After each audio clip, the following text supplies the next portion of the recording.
Good evening and welcome everyone to tonight's coverage of ASRNZ's 2024 GT3 Series 2 series, proudly brought to you and broadcast by MATCHFIT Entertainment for Series 2 in 2024, and of course the good people at Race Command, keeping all our servers, our sign-ups, and excellent technical support, keeping the whole ASRNZ wheel rolling. Thank you for joining us tonight. We are at Kyalami for round 2 in ASRNZ's 2024 GT3 Series 2. As usual, I've got J-Man and Rusty on the mics, but we do have a bit of an announcement to make tonight. Exciting stuff, and it's not the giveaways. We're going to do that later. But tonight we happily have got John McDonald in the box, JB, and obviously J-Man. Welcome Yeah, aboard, boys. evening viewers. Welcome aboard, and and a big warm welcome to one of the existing MatchFit family Yeah, members here absolutely. with John Boy. So JB, welcome, mate. It's good to have you back up here in the box, and on a pretty special night too, mate. And look, we're gonna probably pass the floor over to you, and some big announcements here at ASRNZ, and welcome aboard, mate. Yeah, thanks, guys. Thanks for having me. It's always nice to be up here having a chat with you guys. And you're absolutely right. We do have something very special for all of our whānau at ASRNZ.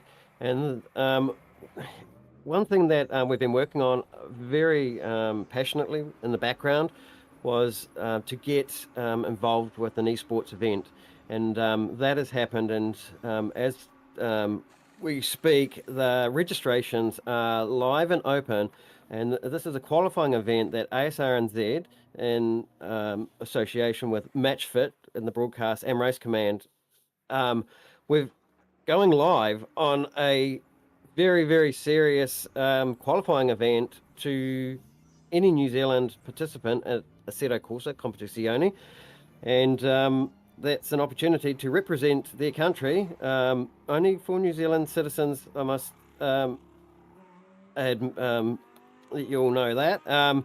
But you get the chance to be an E-Black. You'll go and qualify overseas, a trip to China, I believe it is.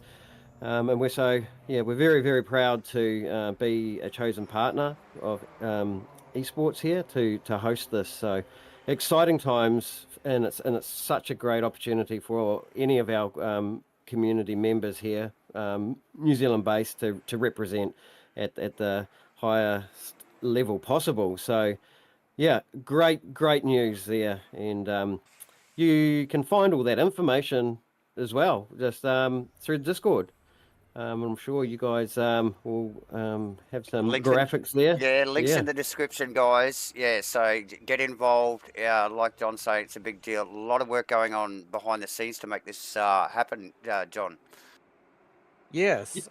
So talk to us, John, a little bit about that. Obviously, a great collaboration between ASRNZ, MatchFit, and Race Command with New Zealand Esports, and just give us a little bit of insight. Obviously, registrations are open, mate. And what does the structure of this NZ qualifier look like, mate? Obviously, the people can go in and obviously register and have a read. But in summary, mate, can you give the viewers here a little bit of an insight to what that actually looks like? Absolutely. So time, it's going to be a bit of a factor here. So you're going to have to get a hustle on. And what we basically want people to do is start registering now through Race Command. Follow the sign-up process there.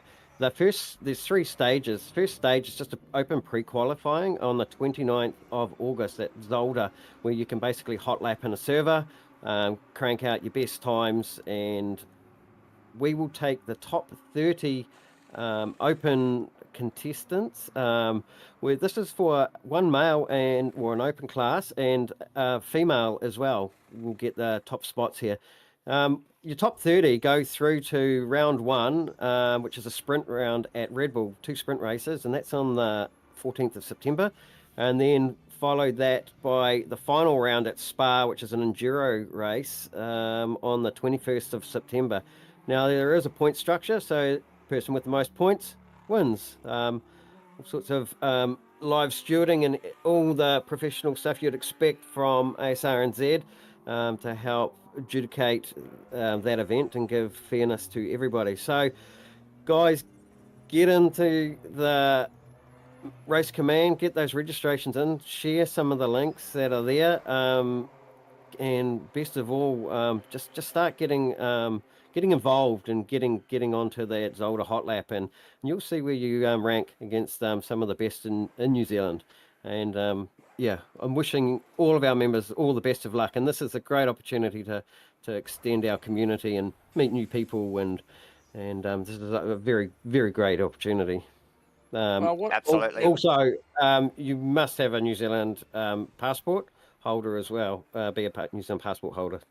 And obviously, in a position to travel in December would be a pretty big requisite, JB.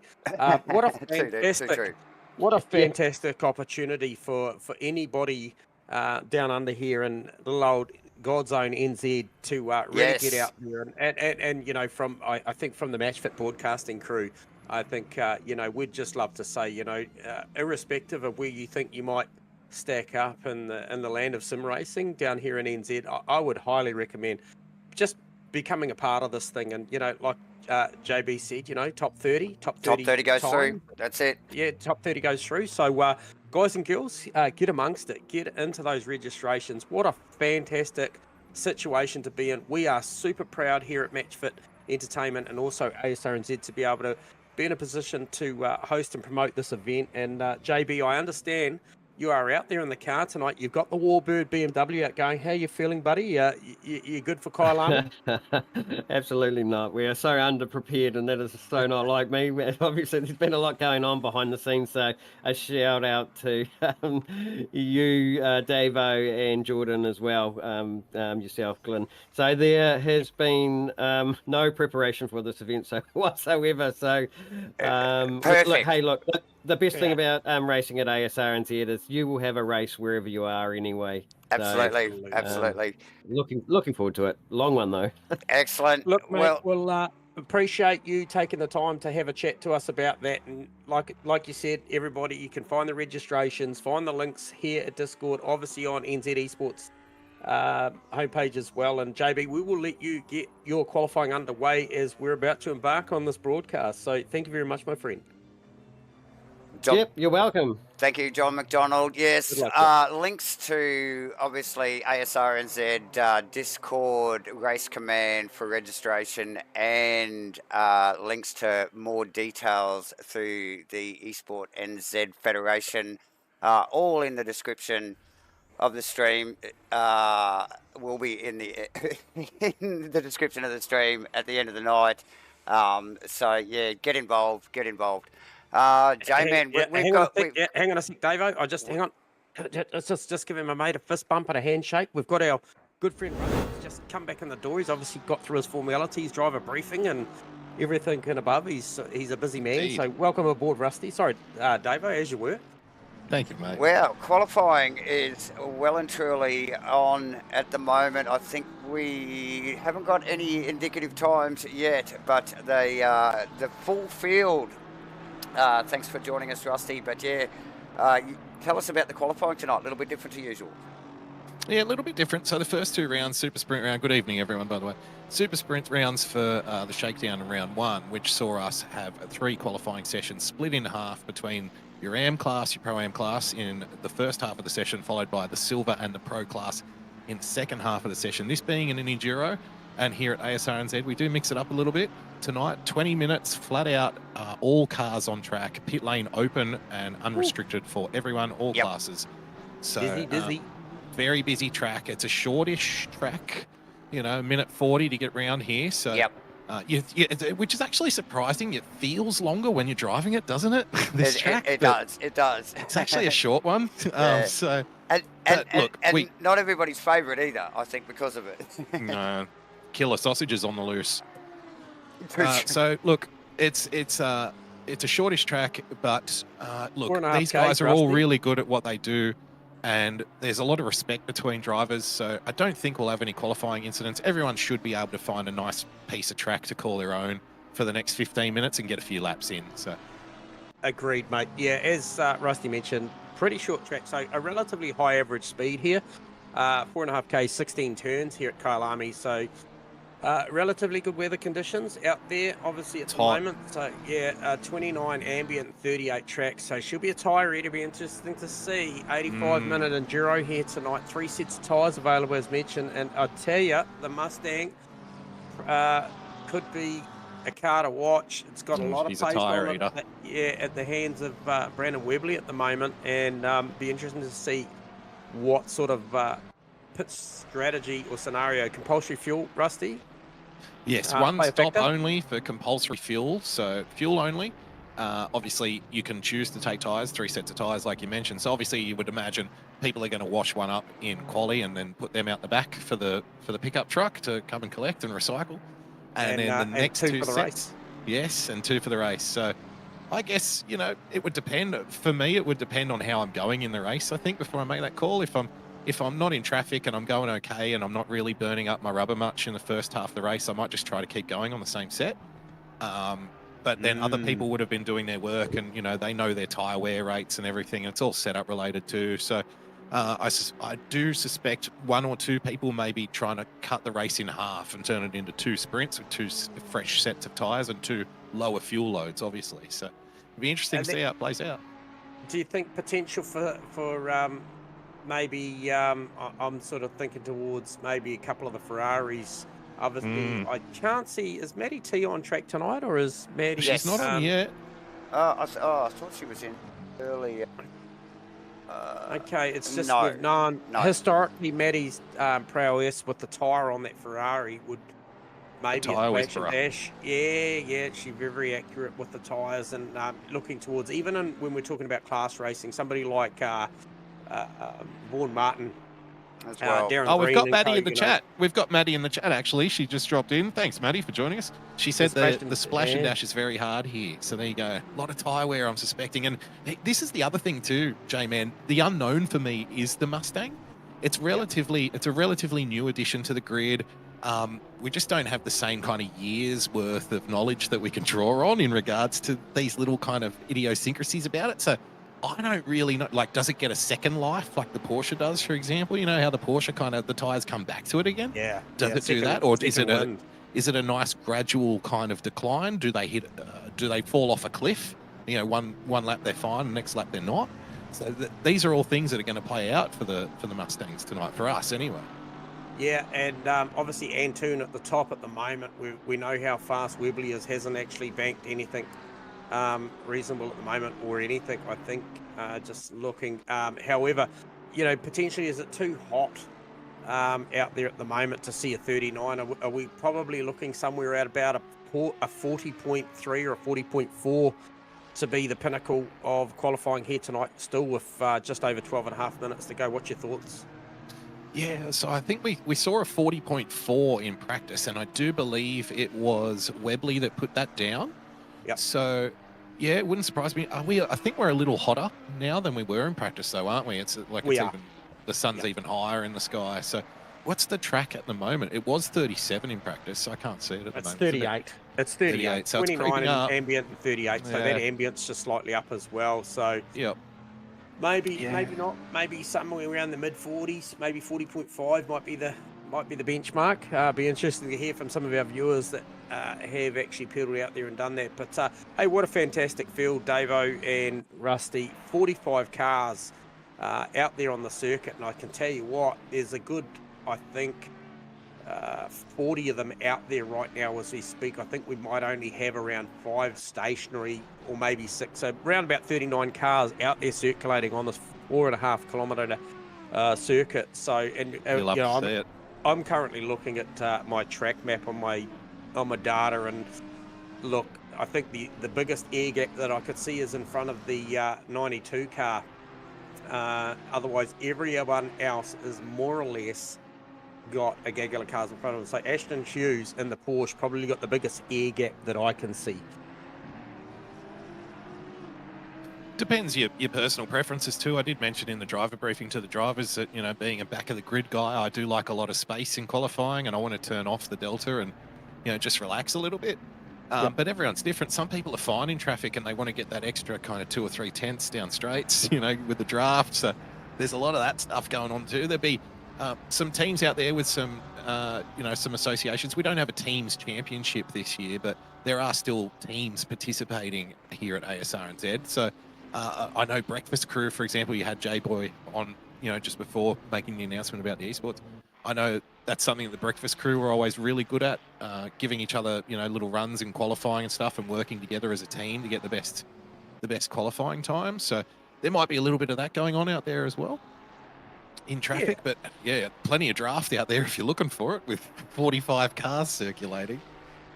Yeah, so just trying to have a look through. Fastest terminal speed, Ken Worcester in the Mustang, 244k an hour. So albeit it's a relatively big front straight, certainly not seeing the speeds we saw of I think 280, 287 or 288k an hour at Bathurst the other day on another server with the cars. So it's a relatively low top speed here, I think, for what it is. You raise an interesting point around the data that the guys and girls have got out here. You know, can only refer to something that maybe once upon a time when I was out there doing qualifying laps or out there trying to do my level best, that it was very important to me to see the live delta up, Rusty, because I guess the risk sectors of the track, the risk sectors, if I was up, I could potentially maybe just be a little bit careful there, because track cuts are a factor on your quali laps when you've got limited time. And look, I might push a little harder. If the delta was green, I'd try and relax myself, not get too overconfident about the lap. And as long as it was somewhere near the green, just stay with it. So some guys will turn it off, some guys won't. Yeah, I'm definitely a delta watcher during a race. Definitely during a race. During qualifying, I don't really put the relative on. I try to be aware of where where people are on track and look at the track map.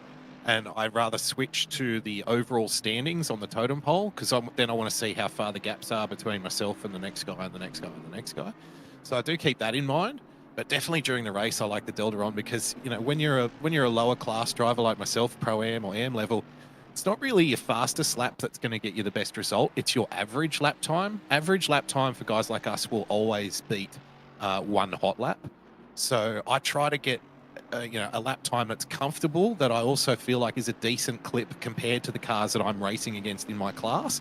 And then the delta comes in handy then, because I'm always just keeping an eye on it and, trying to, be bouncing around that green and red. And if I can do that comfortably at a decent clip, then I'm happy to just stay there and look after the tires, right? But everyone's different, you know?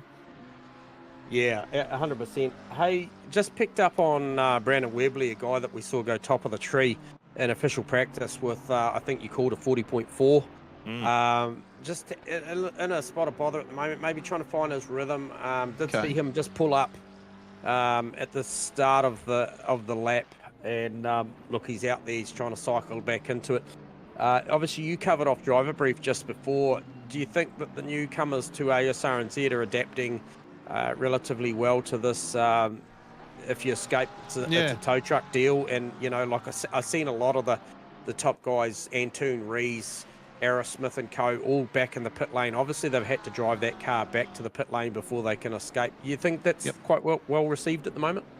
I haven't heard anything to the contrary. I guess it'd probably be more something that you would just forget to do if you're not used to it.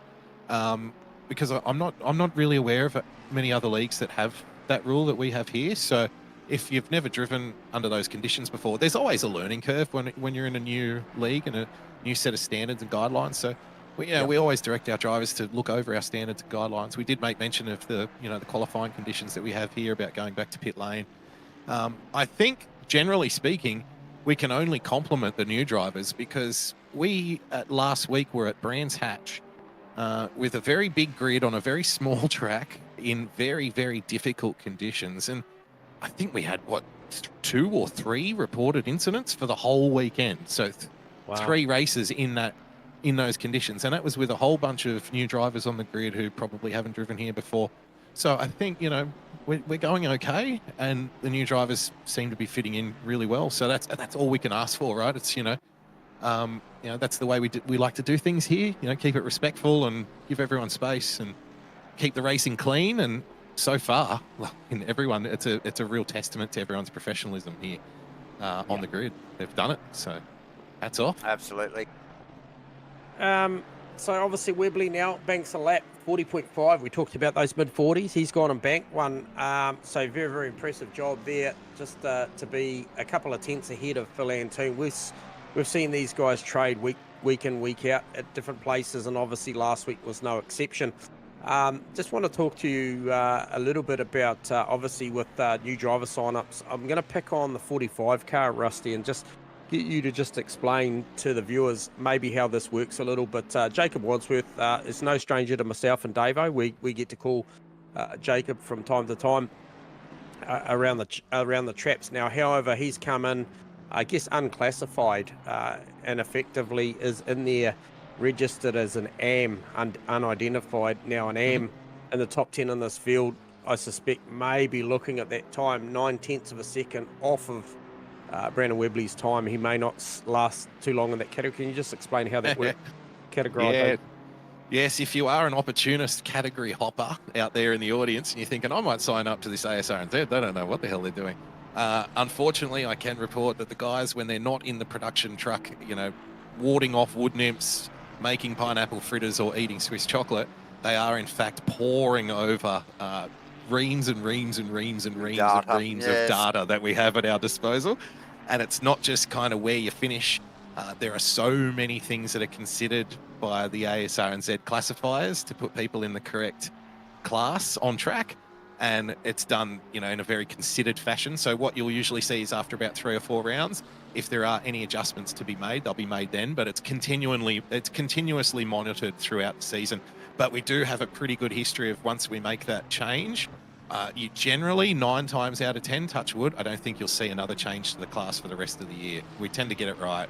So we saw last week, you know, the competition between the runners in the AM class and the Pro-Am class and the Silver class, it was pretty tight, wasn't it? Like, it was pretty good competition, pretty good racing. Was great. That's where the action was. So yep. I'm expecting more of the same tonight. You can get some good racing around here, can't you? Because it's a track that really entices people to do silly things, I find, Kyalami.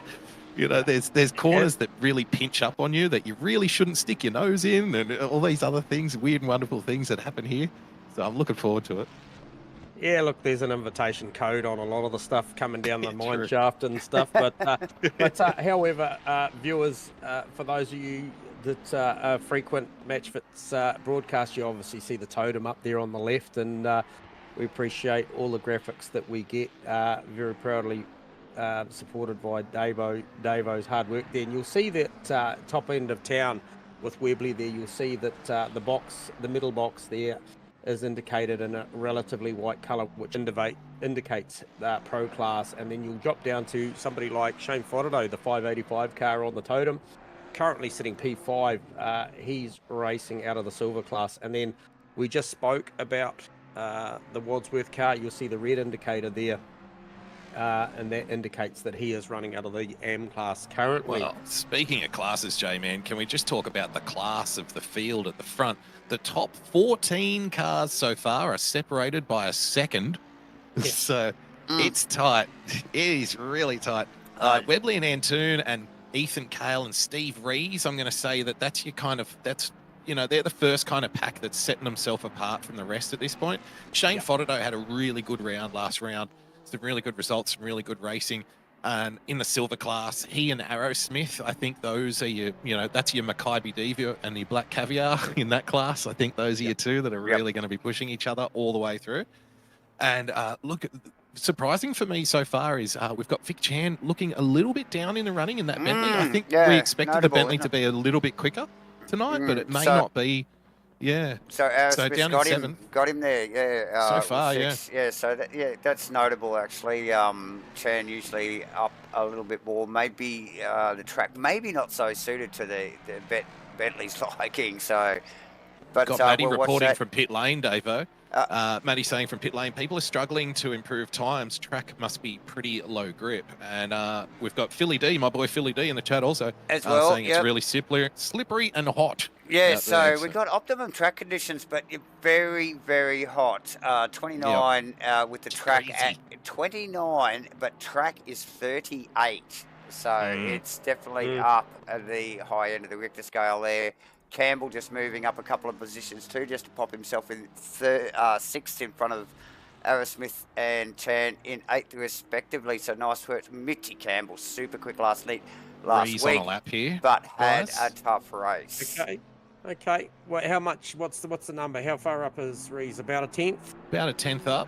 But at the moment, that would put him, 3 positions ahead of where he is. So that's how tight it is. Yeah.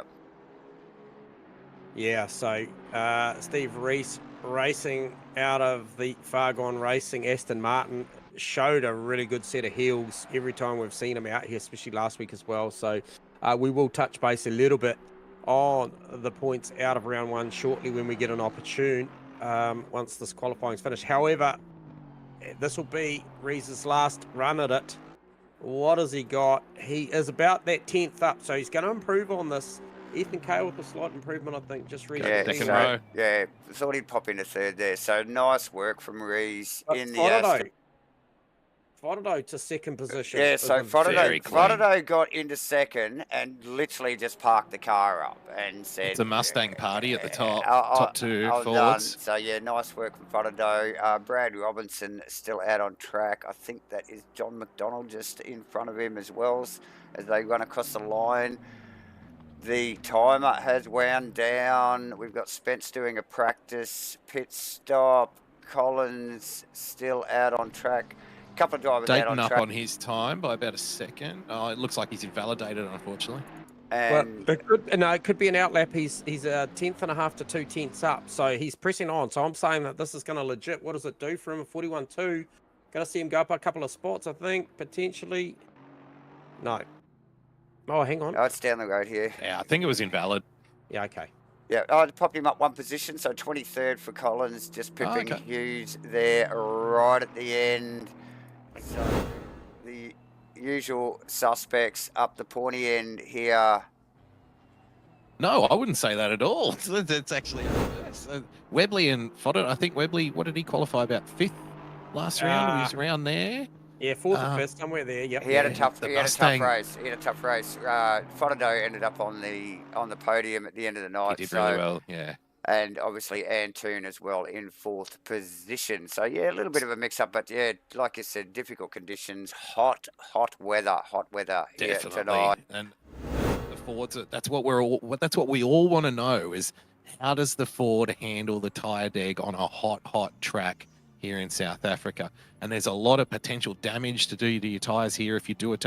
We know the Ford loves the curbs, but it's only going to love them for a little bit longer than other cars do. And then it's also going to affect the tyres on them as well. So, you don't want to be hitting sausages too hard around here. You can really do some damage to your pressures. Too true. We must thank everybody for joining us again here tonight. Hit the like and subscribe button. You have joined us here for the ASRNZ 2024 GT3 Series 2. It is Kyalami and a round 2. We must thank, obviously, MATCHFIT Entertainment for sponsoring the series and broadcasting it all to you live on the YouTubes, and of course Race Command for all their technical prowess to keep the wheels rolling here at ASRNZ. Good time to mention, we have got giveaways, spin the wheel, random stuff. We had a giveaway last week for the best custom skin in the field, went to Vic Chan in the Bentley, but we have got random amount gift cards at the end of the night. So spin the wheel. All you got to do is be in attendance, and at the end of the year we will be spinning the wheel again. Random choice. Don't have to be the fast guy. Could be anyone in the field as long as you have completed 80% of the series, and we will be giving away a stream deck for your rig. Great addition for anyone's rig, and if you've already got one, then we can have another one on the other side, so you've got plenty to work with. But yes, thank you MatchFit, and thank you Race Command for bringing all that goodness to us. Let's see if we can bring up a points board if you want to get into that just quickly, guys.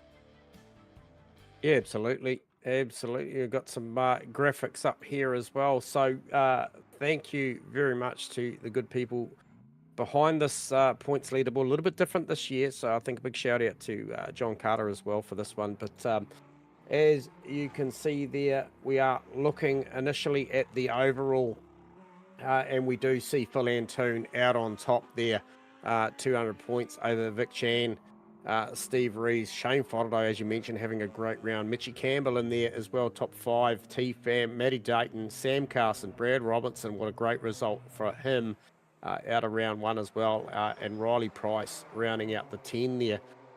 So it's pretty cool stuff. And then obviously Danny Kim, we did watch and see a very, very good race from him last week. Jason Bentz in there as well. Jordan Moss, Stewie Aerosmith. I think he did a good job qualifying here tonight as well.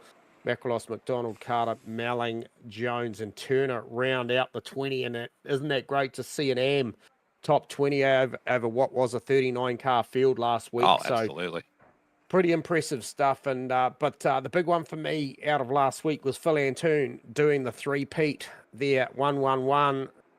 He is certainly no emergency, but I tell you what, it's a great start to the season, but he's going to have his work cut out with him, with Webley and co tonight. However, did catch a little comment there from Maddie as to Antoon is very, very good here on the long runs in the Honda. So pretty cool stuff.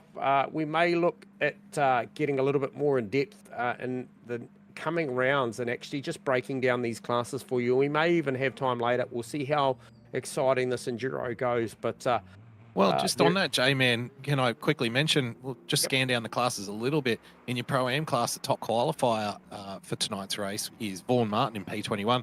He just edged out Riley Price in P22, followed by Ashton Hughes in P24. Those are your top 3 in the Pro-Am class. And unfortunately, it looks like we've got Webley in the pits. He's just dropping down the totem pole as we speak. Has there been some kind of incident? Has he forgot to hit drive or something? okay, Looks like it looks like the pole sitter will be starting from pit lane. That's huge. We've seen this before. We have seen this before. And I tell you what, it can be as simple as still just trying to click the right tyre pressures. Not yet, Davo. We don't want that one yet, matey. We'll save that one for later. And yeah, and it could be just a case of just the timing thing's just not quite right, you know, just maybe just didn't get to grid. And I'll tell you what, from P44, because Jason Bentz is also in the pit lane as well. Correct. Why would Bentz be in the lane? Has he got any sort of penalties hanging over round 1? Has he got a pit lane? No, nothing like that. No. Okay. So I don't know if he joined late. I didn't notice his name in qualifying. That's not to say he wasn't there, but I just didn't notice it. Very quickly too, in the AM class, our top qualifier for this race tonight is Nev Shields, doing an incredible job in P28, followed by he's got Kenny Simpson just behind him in P29, and Louis Vandeventer is the 3rd place in the AM class starting tonight out of P30. So P30, huge. Again, competition's going to be hot. Huge grid here tonight, ladies and gentlemen. 45 on track.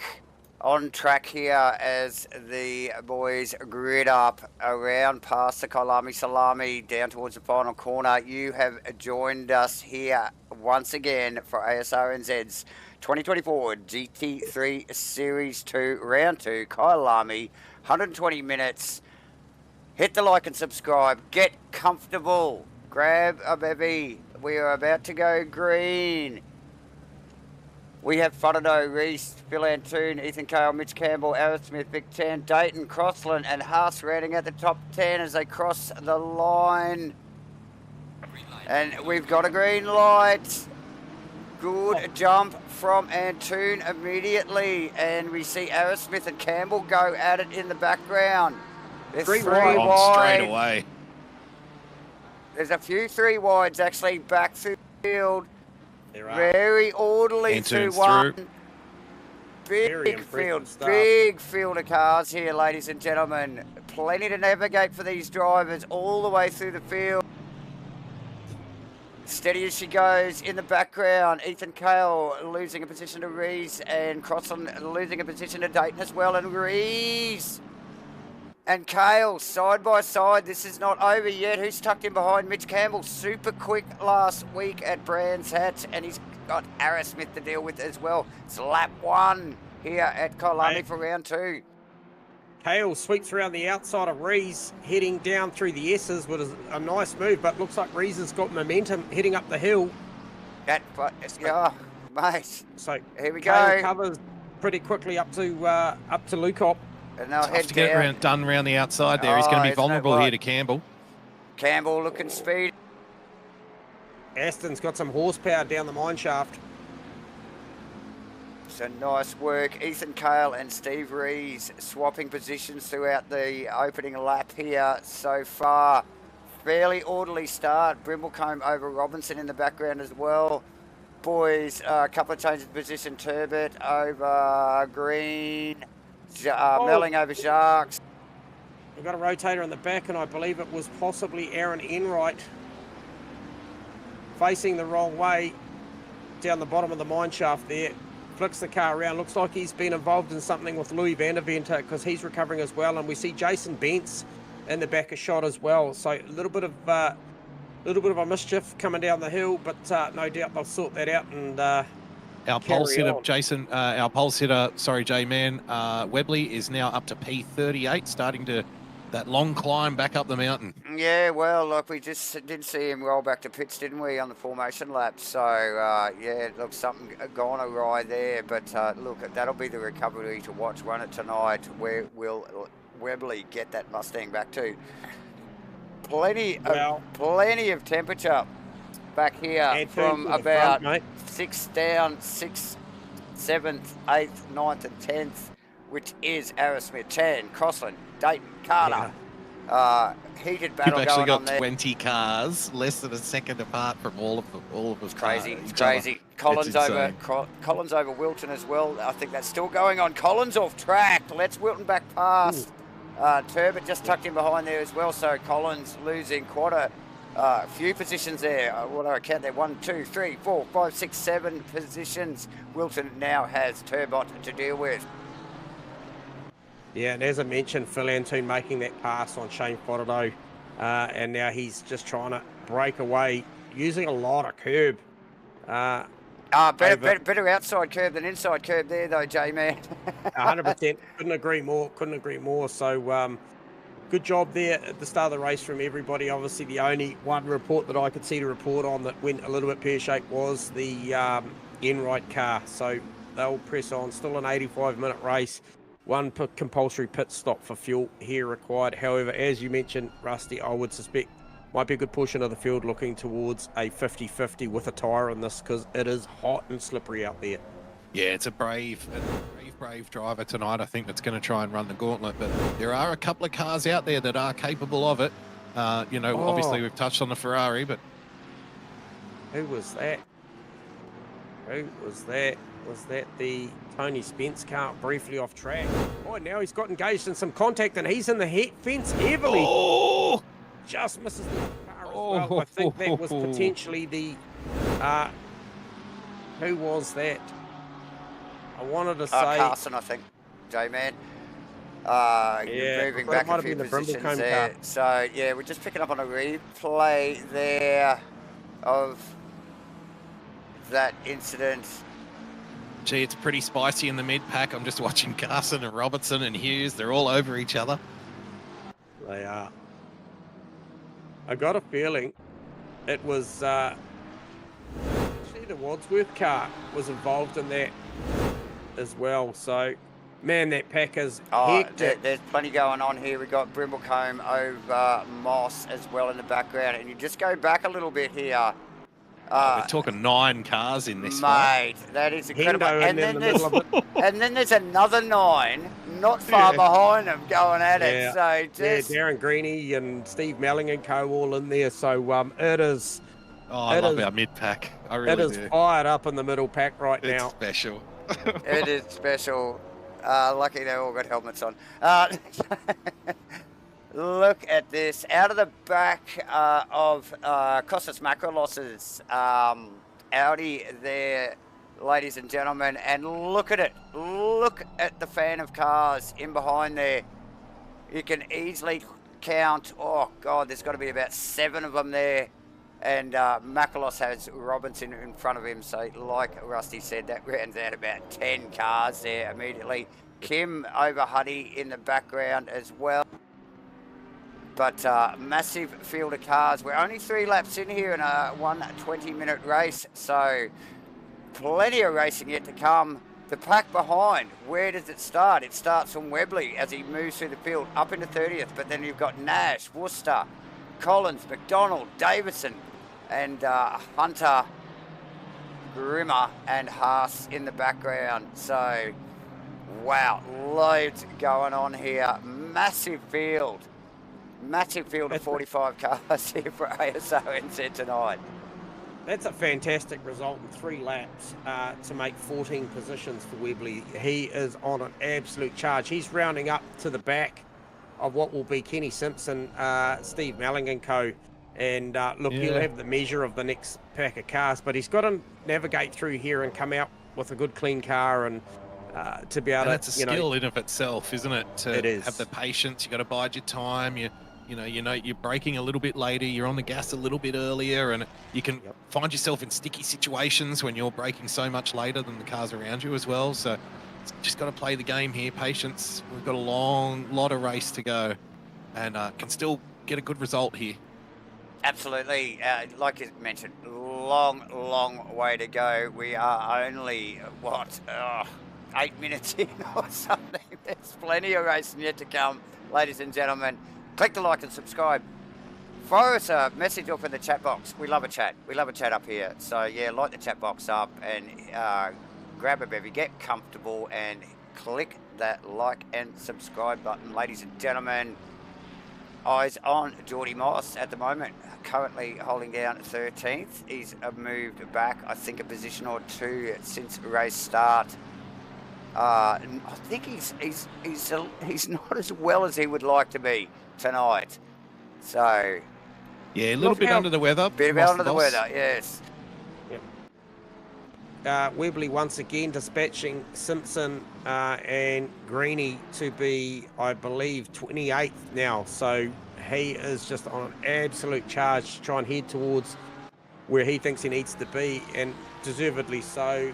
I'm just trying to get a read on who has got the fastest lap of the race right now. It is your leader, Phil Antoon, with a 41.402. So good clean set of heels. Fodderdo's going to have company within the next couple of laps from Ethan Cale. Ethan being on some really cool duties at the moment. Yeah, definitely. Over there with the Esports stuff. So he is turned up with a ton of pace. Definitely, as we just, cameras picking up on Hendo running past Macrolos, but Hendo getting it all kinds of sideways out of the final corner. Compromising. They've still been going at it for about a lap now, so Henderson and Macrolos. These guys at it. Hendo finally gets past and then makes an unforced error out of the final corner. So, look, it's little mistakes when the field's this tight, guys. We say it all the time. Plenty of positions to be lost very quickly. Webley now past Melling as he continues to move forward. Not unsurprising here for Webley to move through the back half at least, or maybe the 2/3 of the back of the field here relatively quickly, and then obviously things will get harder for Webley as he moves further up the grid. Dave, I just want to report on what's happening at the top. Looks like all of our top 5 drivers are just finding their own track now, finding their own pace, and there's a decent gap building up between each of them. So it looks like we're entering that kind of holding station phase of the race already at this point. Yep. I would expect a little bit of fluctuation, J-Man, as we go on, as the different rates of dig. Go ahead. Wilton around there. Carry on. We'll just pick him up on a replay there. Oh dear. Okay, we'll leave the replay to you here, Davo. He's close calls there too. Yeah, so it's critical to watch this replay. You can see Wilton turns the car, he's offline a little bit, he holds the brake and backs off the track. Oh, then we see more contact up at the top of the mine shaft there. We might just try and pick up on that as well. I think that's with the Louis van der Venter BMW. So Wilton in front here after recovering, and van der Venter down the inside, trying to take advantage of a bit of a wide line that Wilton may have left the door open there a little bit, but contact between those two cars there. So those guys just still trying to find their feet, so to speak, here. Yep. But yeah, plenty going on. Cameras on. Hughes, Kim, and Huddy at the moment. Or I think it's Wadsworth, Hughes, and Kim. I tell you what, it's a good battle going on with the two Mustangs, Kenny Simpson and Ken Worcester. They are side by side. They have been. I think, Kenny picks up a lot of curb and Worcester gets the job done. And I think also that sees Ben Collins, who's apparently not the Stig, go through as well. Well, is apparently he would say that, though, wouldn't he? That's right. Yeah. So Faraday doing a great job up in second position too, guys. I just got to shout out to the car that's running P2 at the moment, racing out of the silver category. Just sitting a couple of seconds now, as you mentioned, Rusty. A little bit of stabilisation at the top. Antoon 2.3 ahead. 1.2 behind is Ethan Cale. So Faraday doing a pretty good job just trying to manage that gap back to Cale, and then Reese. Another 2 seconds. Mitchy Campbell, 2.6 seconds off the back of that. So we're seeing this even spread, as you mentioned, at the start of this endurance race from the top 5. Aerosmith starting to apply a bit of pressure to the back of Mitchy Campbell, and he need to get a hurry on as well, because I've been watching Chan, closely shadowed earlier by Croston, start to move forward. Yeah, I don't think we saw the best of that Bentley in qualifying for whatever reason. Yep. I found it a little bit hard to believe that it was so low in the qualifying. So, yeah, and it does look like that's stabilising now, doesn't it? It looks like the race pace is starting to come on in that Bentley. So definitely got a couple of obstacles to get around first. Definitely. Can you give us a little report on the Worcester car there that you picked up on, Davo? What happened there? Okay, so we're just getting, looks like Vaughan Martin off the track and Worcester as well. So both unforced, side by side, and no contact, and both cars off track there at the bottom of the mine shaft. Someone did pipe up in the chat box. Let me have a look here. It was Matty T actually saying starter button issue for Webley. No. There you go. So they had to kickstart the bastard in pit lane and wheel it out. Yeah. The boys had to push start for that one. So yeah, plenty going on at the moment. Greeny and Haas at it. Haas looks like him. Look, I thought we saw him with some great pace last week. So, yeah, surprising he's back down through the field a little bit today. Webley's still moving forward. Webley on an outside move on Nev Shields was super close but super accurate. And sort of shout out to 23rd position, obviously starting from what was effectively the back of the field, but picking up on things. They're 3 wide up ahead of him into the sausage turn. 3 wide. No. Oh, goodness. Very clean stuff. Yes, that's Huddy involved with Hughes. Huddy and Hughes. That's not done, and Martin probably looking with a better run off the corner, but actually Danny Kim with a good run out of Ingwe as well. The final turn 16 here at Kyalami. Look at the car, the Marlborough Webley just ranging up super quickly. He dispatched Nev at the top of the mine shaft last lap round, and look how quickly that Mustang is on the back of this tree. Oh, and he rotates Vaughan Martin as they come into turn 2, turn 3. So that's unfortunate. That's a shadow that'll hang over you as a sim racer, probably for the next, I don't know, 3 minutes. But maybe to the end of the race anyway. But yeah, could be. Either way. Just speaking of shadows, it is 5:21 race time, local time, and I'm just starting to see those shadows are getting a little bit longer. They are getting long. I wonder how much the tyres are going to cool in the next hour, because then we might see some people with their pressures out of whack, and if they don't change their tyres halfway through the race, that could be interesting. Good call, Rusty, because we have lost 6 degrees of track already. already. So go. that'll be a real factor. These tyre pressures obviously would have been set for 38 degrees track and 29 ambient. So yeah, interesting what does point. that do for race pace? Yeah, definitely some more shadows out there. It cools the track quicker. Okay, so Carson Moss is a good little battle, been going on for a little bit. Both racing out of the 777 stable. Actually, is Brad Robinson is the next, so three 777s in a row. Three and McLarens. Hendo got a lot of pressure on the back of Robinson right now. He fakes to the inside. Can the Aston Martin out of the OES stable get this move done? Brad Robinson will look for a switchback here. Can he make it happen? Yeah, Hendo just covers enough there to sweep round, and there's a side-by-side between Macrolos and Wadsworth as well. As well, in the background, exactly, J-Man. So, yeah, these guys just finding their pace here and finding their fight, I suppose, you know, like who's equal pace to them. And, yeah, the odd overtaking opportunity, but with such a big field and very competitive, not a lot of opportunity. You really got to wait for the mistake, don't you? You do. And just a quick shout out to our movers and shakers so far as we enter, you know, the kind of the first stanza of this race and move into the next part. The big movers and shakers so far, obviously Webley we've mentioned, up 22 positions from his race start after qualifying on pole and then having that issue with the ignition, which unfortunately saw him start from pit lane. Riley Price is up 10 positions from his qualifying. He's just knocking on the door of the top 10, which as a Pro-Am driver is about as good as you could ask for. Followed very closely by Sean Brimblecombe, who's racing with us for the first time tonight. We welcome Sean and all the other drivers racing with us for the first time this season. We've also got Mark Turbot, who's up 13 positions and doing incredibly well, followed by Jarkus. Yeah, glad you mentioned Mark too, Rusty, as the guy that we get to watch a little bit, and he is a legitimate AM, and I don't want to take anything away from Jacob racing here for the first time out of P17. Interested to see how classification works with that, but that Shields Turbot battle is a legit, well-known battle for the AM class as well, so I think that'll be one to watch throughout the night. Absolutely, and then on the other side of the scale, unfortunately, the one sliding down the Snakes and Ladders board, Mitch Haas down, unfortunately, it looks 20 positions 20 spots, from qualifying. So I'm not sure what happened there. Hopefully we can get a report throughout the week or post-race. Steve Wilton, obviously, we saw was involved in a couple of hip and shoulders and a couple of incidents. He's down 11 places. And Green and Turner down the back in 43 and 44. Green has just entered pit lane for his stop. They're down 12 and 10 positions, respectively.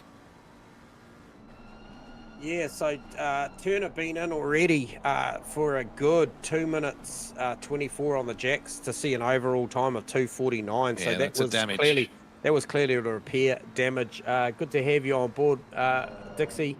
Enjoy the stream, my friend. But and then also we will Jason Bentz. It's saying he's been in also, obviously unclassified though, because he still has his one stop to make. So I'm not sure whether that was something in aid of starting from pit lane that I've got some sort of record on my data there. But nonetheless, Bear Grylls, he's been through as well for a quick stop. Not sure what that was, but the first of the qualified official stoppers would be Darren Green, as you just mentioned, Rusty. Ethan Cale. Ton of pressure right now on Shane Fodado. So obviously Shane was managing a nice 1.2 to 1.4 second gap. However, I don't even need to quote the deltas on those. You can see on track that Cale is well and truly in touch with the 585 car. So racing out of different classes. Obviously Cale is racing out of the pro class. Fodado races out of the silver category. But that won't mean anything while they're out there on track. No, both members of OES who, you know, we here at ASRNZ, if you've had anything to do with this league over the last few years, you'd have a great deal of respect for OES and what they do. I certainly do, the way they go about it. And yes, we did mention before, Ethan Cale and his compatriot Jamie Koza gave a good account of themselves at the Esports event last weekend. The Esports Oz, yes, that's correct. Yeah, and just for getting there, it's pretty special to be considered one of the top half dozen fastest drivers in the country. A big congratulations, and I know all of us here at ASRNZ were really behind them and, you know, hoping for the best. So, you know, we couldn't be prouder of them. Absolutely. Watching with interest this Kale Whorado battle as to how hard Whorado fights this and how much Kale pushes at this point of the time, because what it is actually doing is allowing Steve Rees to bridge that gap back as well, a little bit as well. So the longer that Whorado Kale battle, the more that Rees will get involved in this as well. So that'll be an interesting watch over the next 2, 3, maybe 4 laps to see if that transpires to anything. However, still was watching, Dave, I think it was Macrolos Robinson tucked up in behind Wadsworth. Wadsworth there, yeah. Yeah, that's been going on for a fair while. Just the game of millimetres, that one there seems no real net gain from any of them. Well, Wadsworth just ducked past Robinson on camera at the top of the mine shaft, made it look easy, very close pass, but yeah, no contact and made it look easy. Now Macrolos is next in line, so yeah, Robinson's still showing some good pace. I was surprised that Wadsworth snuck past him so easily. What else is going on? Henderson Moss. Well, I've got one for you. I love a good under the radar racer, right? You know, those are my favorite kind of guys, the ones that you don't even notice and then boom, there they are. And I just want to put a little bit of a spotlight on Steve Crossland, currently running in P8. He's having a little bit of an under the radar race, qualifying in the top 10, very strong in that Honda, just keeping out of trouble, decent pace, looking for a good result here. Of course, Crossy involved with Rainlight Racing, which MATCHFIT broadcast on a Monday night. So if you're more of a Monday night guy and not a Thursday night guy, you know, check out Rainlight Racing. They do good stuff over there. Yeah, definitely. And if you don't get to race on a Monday night, you can just kick back and watch the stream here at MATCHFIT Entertainment, guys. So yeah, get involved, hit the like and subscribe, and your notifications, and then you'll know we're streaming. So jump on that. As we look out of the front of Mitchy Haas's car. Oh, Kale through on Whorado too, guys. Yep, got it done. Yep. Now the chase to Mav up the road, about 6.5 seconds up the road. It's a very nice gap that Antunes put up. So we know how fast Ethan is. This is the race now for, you know, at least until the pit stops. Yes, and then anything could happen, couldn't it? Anything can happen. That's it's another right. dynamic. It is, it is. Also, you mentioned Vic Chan, the 333 Bentley. Not the best qualifying by Vic standards, however, raced really well.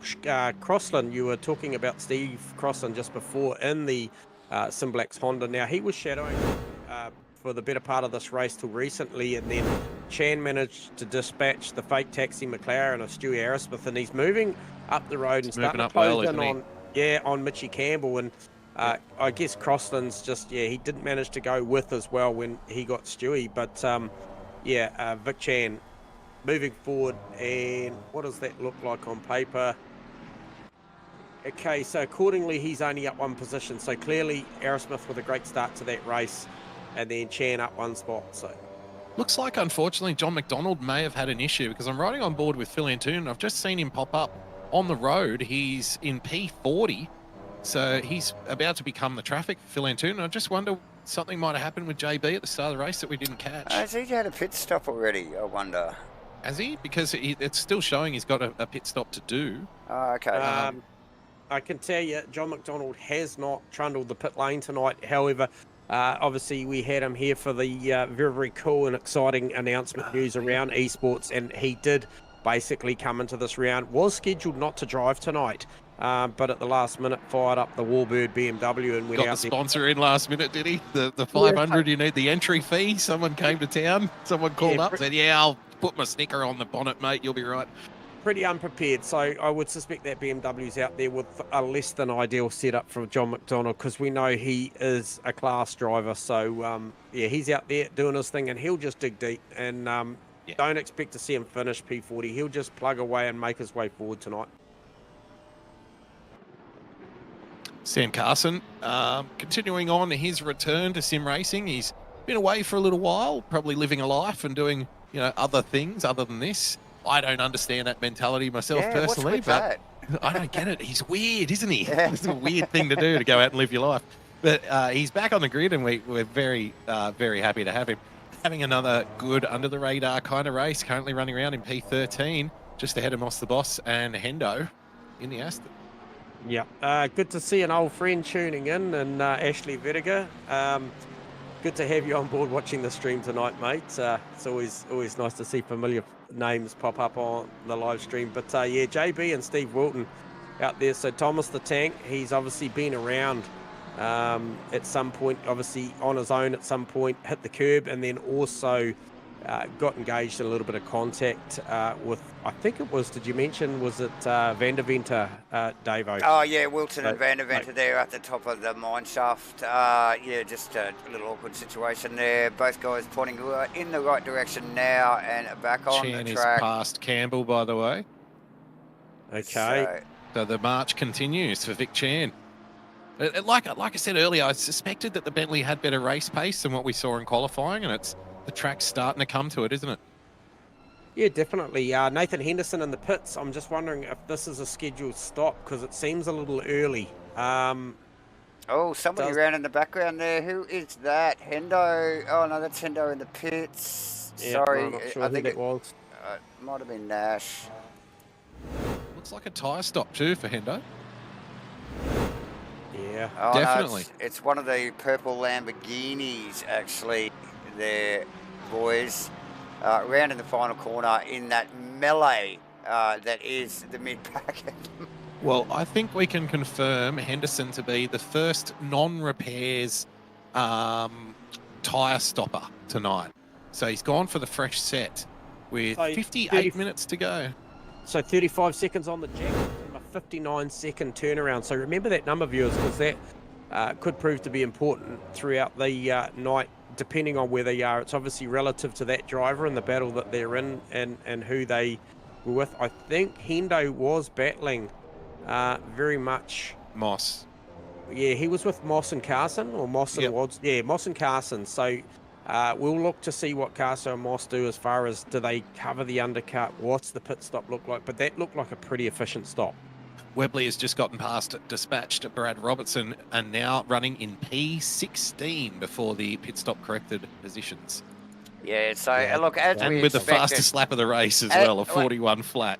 As we expected, pole position getter would start issues at the beginning of the race. Started from the pit lane and moving rapidly through the field.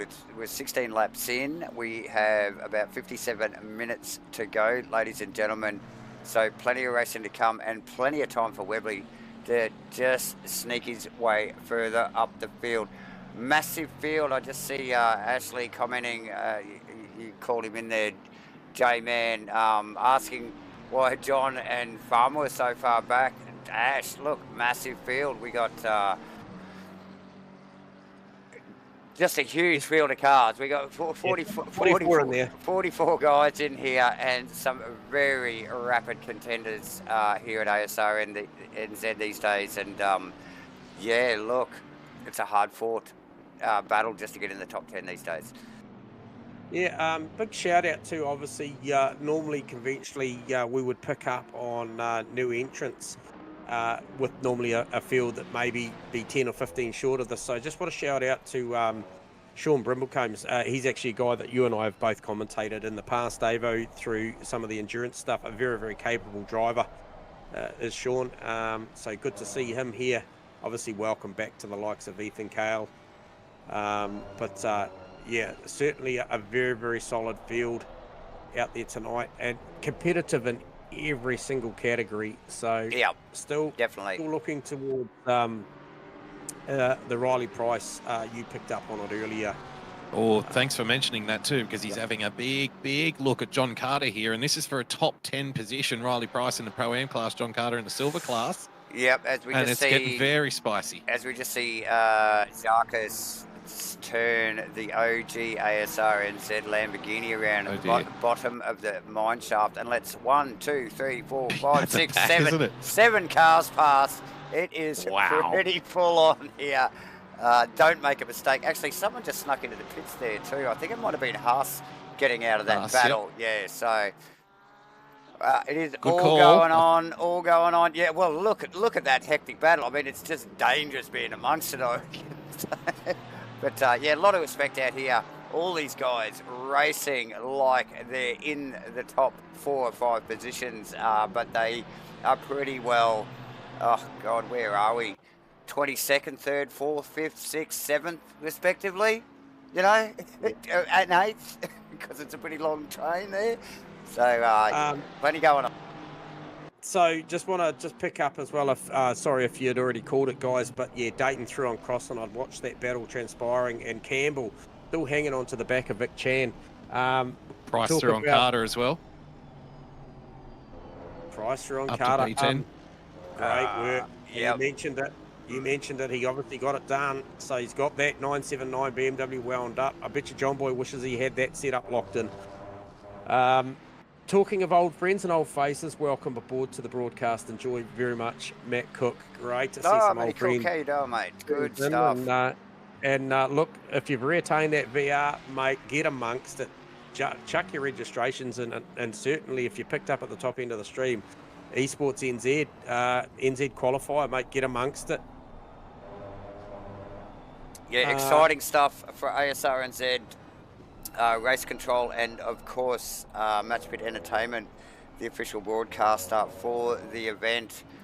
All links to all of the relevant places will be in the description after the race. So yeah, jump on it, guys. Get involved. The top 30 drivers get to race for the top spots over 2 Just races. interesting too, guys. I'm just riding on board with Mitch Campbell. We saw earlier Vic Chan on his march towards a podium. Yet another podium here at ASRNZ, made his way past Mitch Campbell. He hasn't been able to shake him. No, and he if anything, hasn't. I feel like Campbell's getting more stable and a little bit looking a little bit faster in this phase of the race. Is that a tyre phasing thing with the temperatures? I mean, Could we're be, stabilised at a track at 31 and ambient at 27. As Mitchie's tyres just come into the right phase here, we know how good that Ferrari can be on the tyre. So, yeah, interesting to see him come back like that. Just picking up. And good on fuel too, the Ferrari. So, you know, is yeah. he potentially running, you know, a slightly different fuel strategy to some of the other guys? So, as I think we just see Hunter rolling out of the pits there in one of the BMWs. But, yeah, good battle going on there between Chan and Campbell. Chan just not that long ago sneaking past Campbell, but, yeah, unable to shake him like Rusty mentioned. That is for 6th, 5th and 6th respectively there between the two boys. A little bit of a gap between them now though. Where were we? Where is...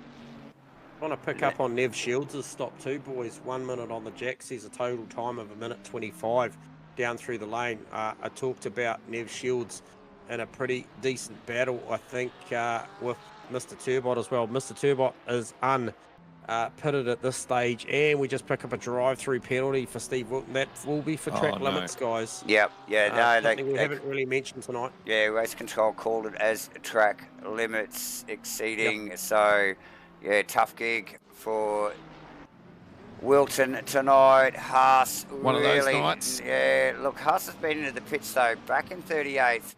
It'll be interesting to see after, you know, like all the pit stops shake out and just see where that position equalises. He's tucked in behind Jacques at the moment. We saw the OG ASRNZ OG car around at the bottom of the mine shaft. No such luck this time. Solid as a rock. And yeah, just sneaking up behind. So on pit stops, Dave and J-Man, you're definitely in the window now, I believe, for turning the race into 2 sprints. You're definitely in the window for sure. You know, putting a set of tyres on. Yep. We're not too far away, I think, from that window closing, as if to say it's no longer worth it. The longer you go, you may as well stay out if you wait too much longer. So yeah, I feel like we've got maybe 2 or 3, 4 laps max to, you know, for that strategy to pay off, and then you're kind of on the downhill run from there. Then you're just going as far as you can. Yeah. Webley Moss there, guys. Moss made no attempt to fight Webley. Obviously, 2 classes there, pro versus a silver class. Moss came out of Ingwe turn 16 and literally went to the inside. A little lift of the throttle, sees that Mustang go through.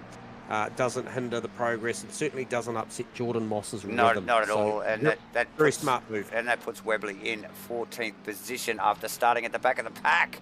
We've got Turner off the track there. Phil Turner defending AM champ, I believe. Yep. Yeah, just looked to hit the inside wall there. You don't see many people hitting the inside. Be interesting to see what happened there. Yeah, look, Turner position. He is currently P44, and he's got a P44. limping Ferrari on the outside of. Look, whereabouts are they on track there, Rusty? Are they about to come down through the S's? They are, and he's just struggling to find a place to re-enter. Does a great job letting everybody go, gets it on there. Car looks relatively straight. Looks clean enough, doesn't it? Yep. So, live to battle on after that one there. We know Phil, he's not going to chuck in the towel. He's going to circulate. He's going to scoop up some points because he's very, very good. What he proved last year when he won the AM Championship is he's very good at playing the long game, Phil. So he's in it to win it again this season, defending AM Champ, as you mentioned, J-Man. Absolutely. He'll get some points tonight, don't worry. Hey, interesting that Carson and Webley both come in to pit lane. Now, Carson's one of the cars that we picked up on that was engaged in a battle with Jordan Moss and also Nathan Henderson. We mentioned Nathan Henderson went for a pretty early stop, and it was pretty efficient, as we see Jacob Wadsworth unfortunately grabs a drive-through as well. So Webley he is in the making a pit lane, stop, just yep. clearing it. But yeah, Webley, and so Carson's stop as well. So we're looking for something like a 35.59, so 35 stationary, 59 Yep. overall, to compete with somebody like Nathan Henderson, and I thought that was a very, very good stop. So we're going to get a read on the Carso stop very, very shortly. I'll come at you with those details. Yeah, so look, ever-changing conditions here. It's not like it's pissing down rain or anything here at Kyalami tonight, but very they're hot. neck and neck coming out of the lane too. Carson and Webley side by side going over the pit release line. Yeah, Carson doing a slightly better job. 34 plays 58, so he's a second better off. Tell you what, I was picking up where Hendo was on track, and he was actually coming over the Kyalami Salami at that point. He's just letting... Okay, so he's just let Phil Antoon go as well, not to hinder his progress as well. So he'll tuck in there. So a little bit of gap between Carson and Henderson. So the next one to watch out for will be Jordan Moss, I guess. Oh, for sure, for sure. So just talking about temperatures, we have, we've dropped about 3 degrees ambient, but 7 degrees in track temp since we started this race. This is going to be, this is going to be the changes, difficulty. Rusty. Yeah, for the people who are not changing tyres, that's going to be an even bigger challenge for them, I think. Your pressures, if they were right at the start of the race, they're going to be way off by the end of it. So, yeah, I think the tyre stop strat may be the one tonight, but we'll wait and see. Yeah. Huss in the stop pits. that I could see for an official one, I think probably would be somewhere around Webley with a very, very good stop, 32.57. So we talked about 35.59 for Hendo, and what is that? That would you call that a tyre stop, Rusty? Yeah, that's a tyre stop. Yeah. So 32.57 is a very, very efficient stop for Webley, and he's come out P26. We saw him work his way up to, I think, 14th or 15th. Ooh, I've got some goss for you, J-Man.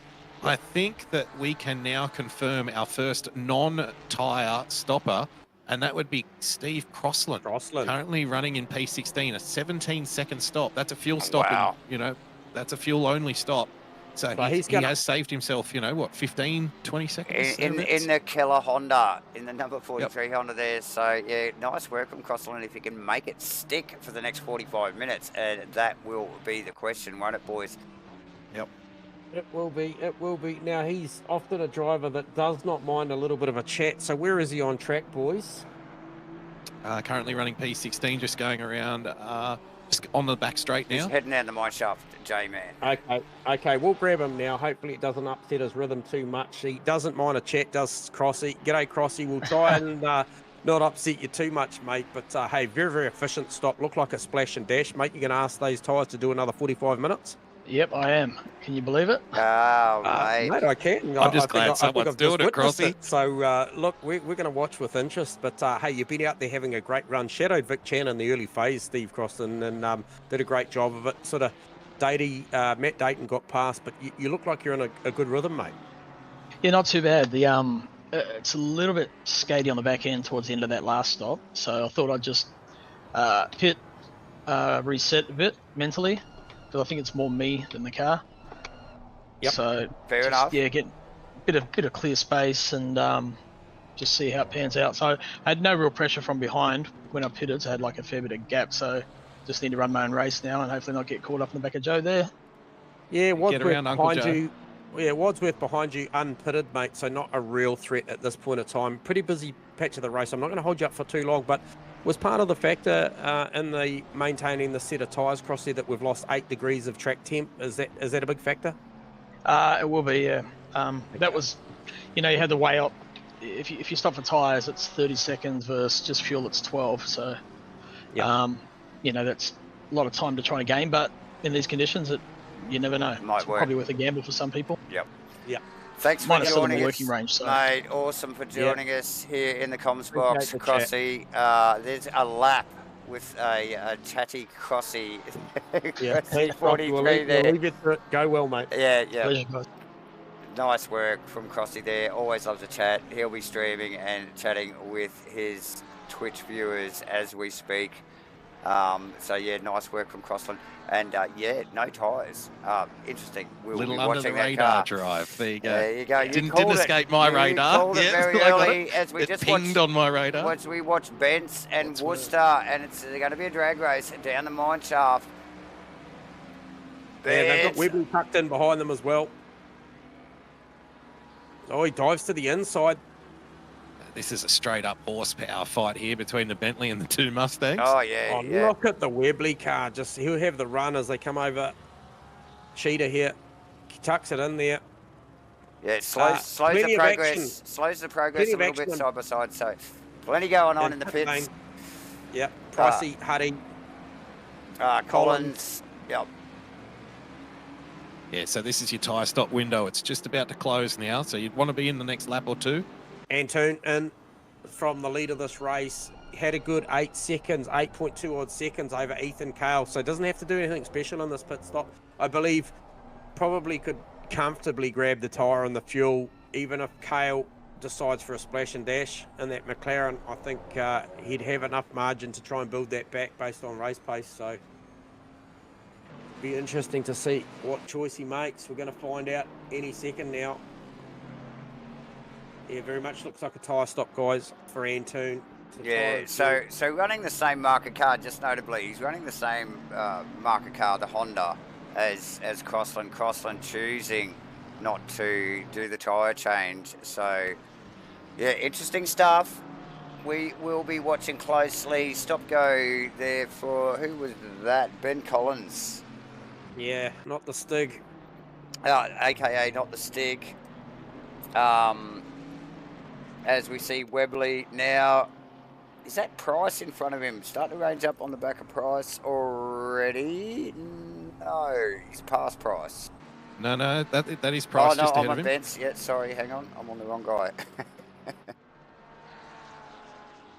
Again, Price doing a very good job in the Pro-Am category here.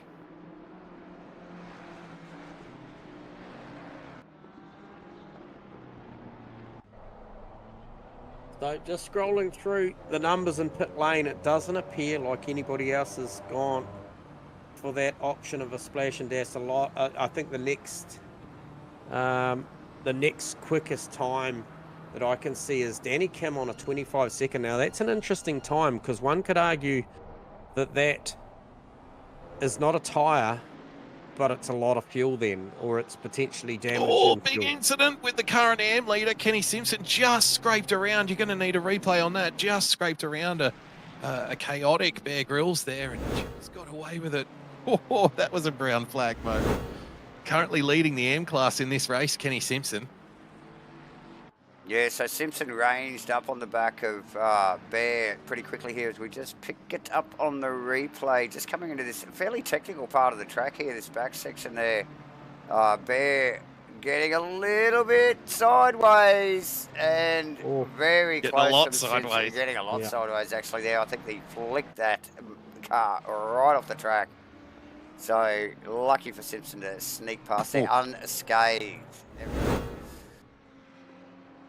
Dayton in the pit lane too, guys, as we speak. So he's looking for a tyre option as well. So Nice, Matty nice. T calling out, hoping to see Steve Rees do a splash and dash. Wow, wouldn't that be interesting? Can the Aston do it? Definitely milling past Martin just in the background there. As the shadows get longer here, ladies and gentlemen, we've dropped another degree in track temperature in the process. So ever-changing track conditions here for the boy. Collins picked up a stop-go 30 for his troubles in pit lane. Yeah, I think he was already carrying one. So, yes, difficult a night for Collins there.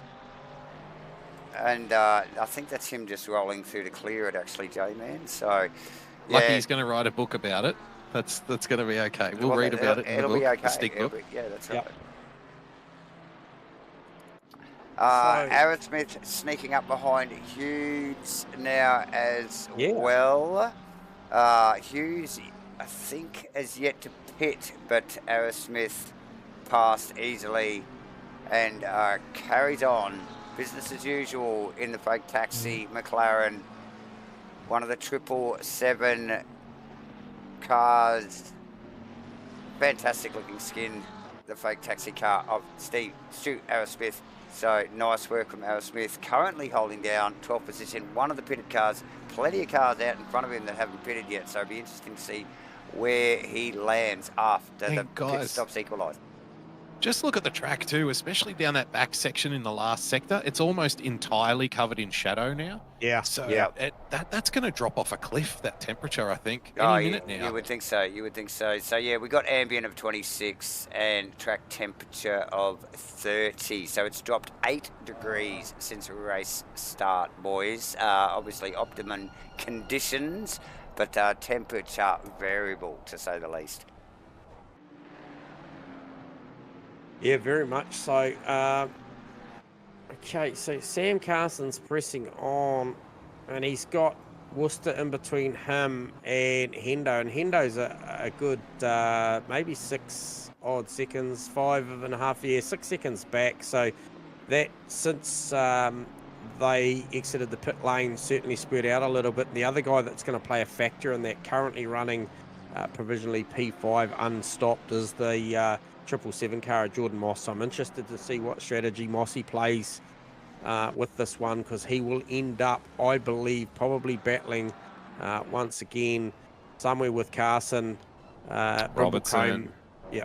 Oh, as Martin just becomes a victim of the Kyalami salami there just quickly.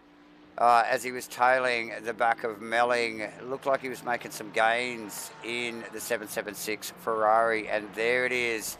The infamous... Did a good job to keep it off the wall. Hey, it definitely did. Kept it pointing in the right direction too, J-Man. Difficult to do. Very big bump, that one. He's had an exciting night so far, hasn't he, Vaughan Martin? He's been up to his eyeballs so far. He's currently chasing down, as you mentioned, Steve Melling. Big rivals in the Pro-Am Championship. Both of them, we expect they're going to be there or thereabouts at the end. Brimblecombe with a drive-through, so that'll be a track limit infringement. Unfortunately, he had made his pit stops and was currently running P19, so that's unfortunate. He's going to have to trundle down through the lane. And unforced errors, 1%ers, they're just magnified in these enduro races. When you've got a super sprint round, you've got another qualifying, you've got another race, you can make up for it. In these enduros, those 1%ers, they're more like 10%ers. You know, it just means so much more time to make up and put you so far back. An unscheduled stop or a drive-through. Yeah, you really got to focus in on those little details. Absolutely. As I just noticed there that Chan back behind Arrowsmith, so the pit stops favouring Stu Arrowsmith. No, he came out behind Chan. That must have been done on track. Okay, yeah, so it was literally a lap ago. They were in reverse position, so something's just happened to Chan there. He's Yeah, something's gone away there. And might shout out too that Webley, we talked about Webley's progress before the pit stops, saw him drop back to 26. He dropped back to 26 when he made his pit stop, but prior to that, he did make it into the top 14 or 15. He's currently 15th. Okay. Outright. Oh, nice work, nice work. We've got a couple of As we stoppers see yet Ethan to Kale stop in the ahead of him pits. too. Ethan Kale in the pits, one of the front runners. Yeah, took a tyre, 32-second stop, very efficient, much the same as Phil Antunes. So as we see Antoon just down into turn 1, so Kale with a pretty good stop, and who's that? That's Macrolos just coming through. We'll be looking for Faraday. Where is he? He's on the back straight as well, so... About 10 seconds off. Yep. Very good stop then from Kale. Yeah, and Very he's good just middle tucked up in phase of behind the race. Macrolos now. Now Macrolos is unstopped. So I expect Webley probably at this phase to still pick up Robinson and Moss as we see Kale just down the inside.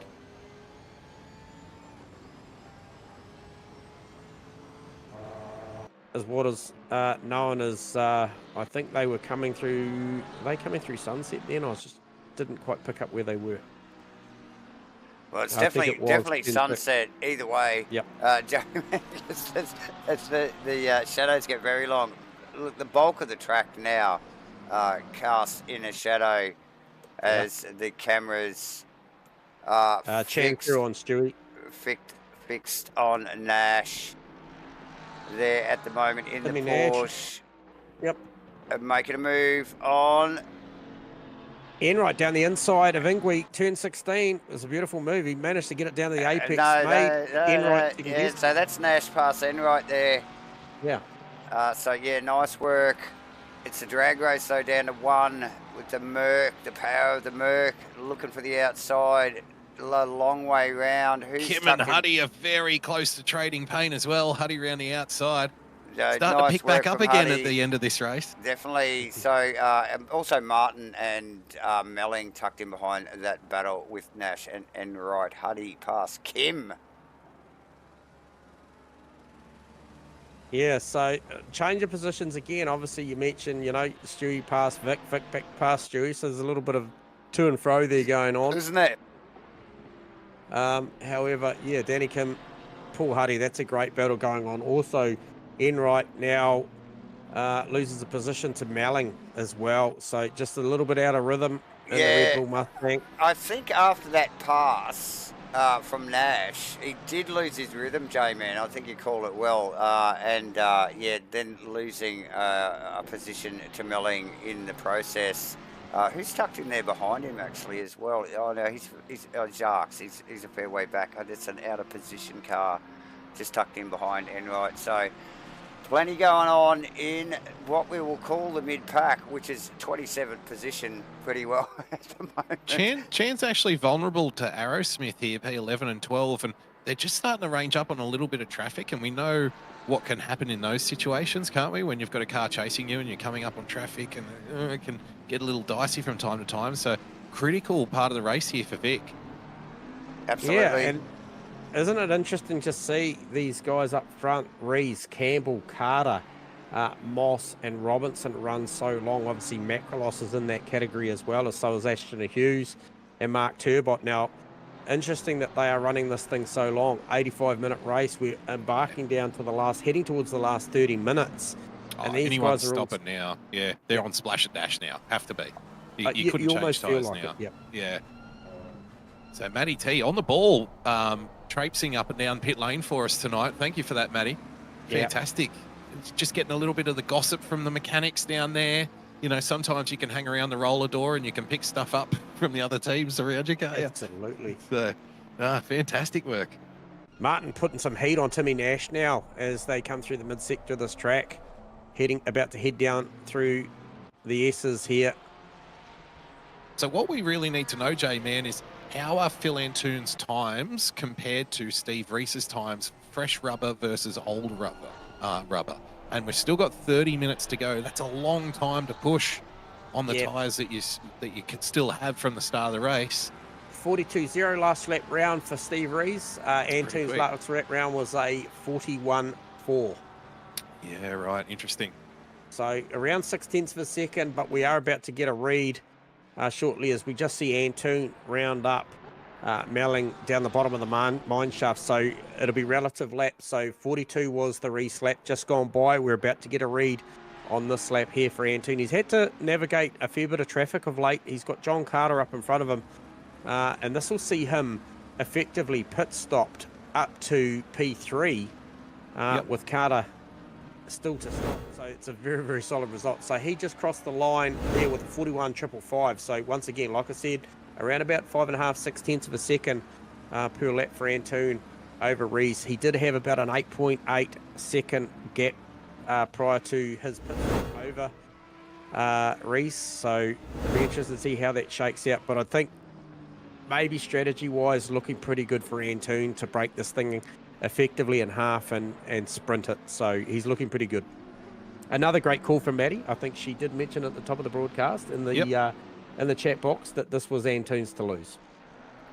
Absolutely, as we see, I think Bent's just in the pack there, in behind the OG ASRNZ car of Damien Jones.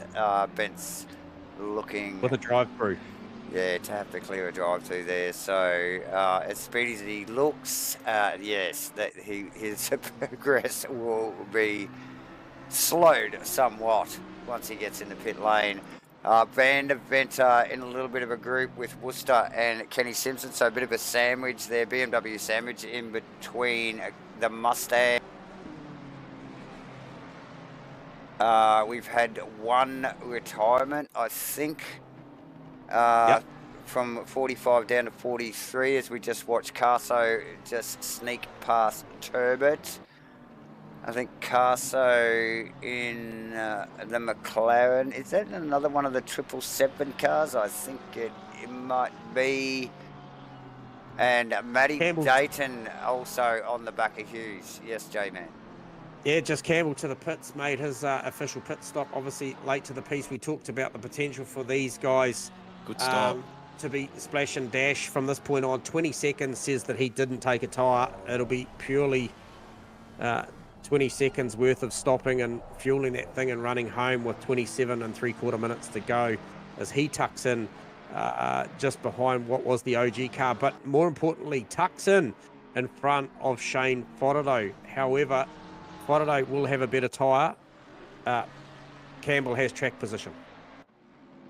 And the advantage critical. too the advantage too for the stoppers, Davo, is that they could adjust based on, where they think the track temp is going to be at the end rather than where it was at the start. So, that's the big challenge, like Crossland mentioned in the interview. That was the risk, wasn't it, at the start of the race? Absolutely. Well, yep. What's the temp going to be at the end? I don't know. Okay, well, we will just ride on board with Fodado for a moment here and just watch this man at work as he's tucked in behind Mitchy Campbell, just working their way through some lap traffic.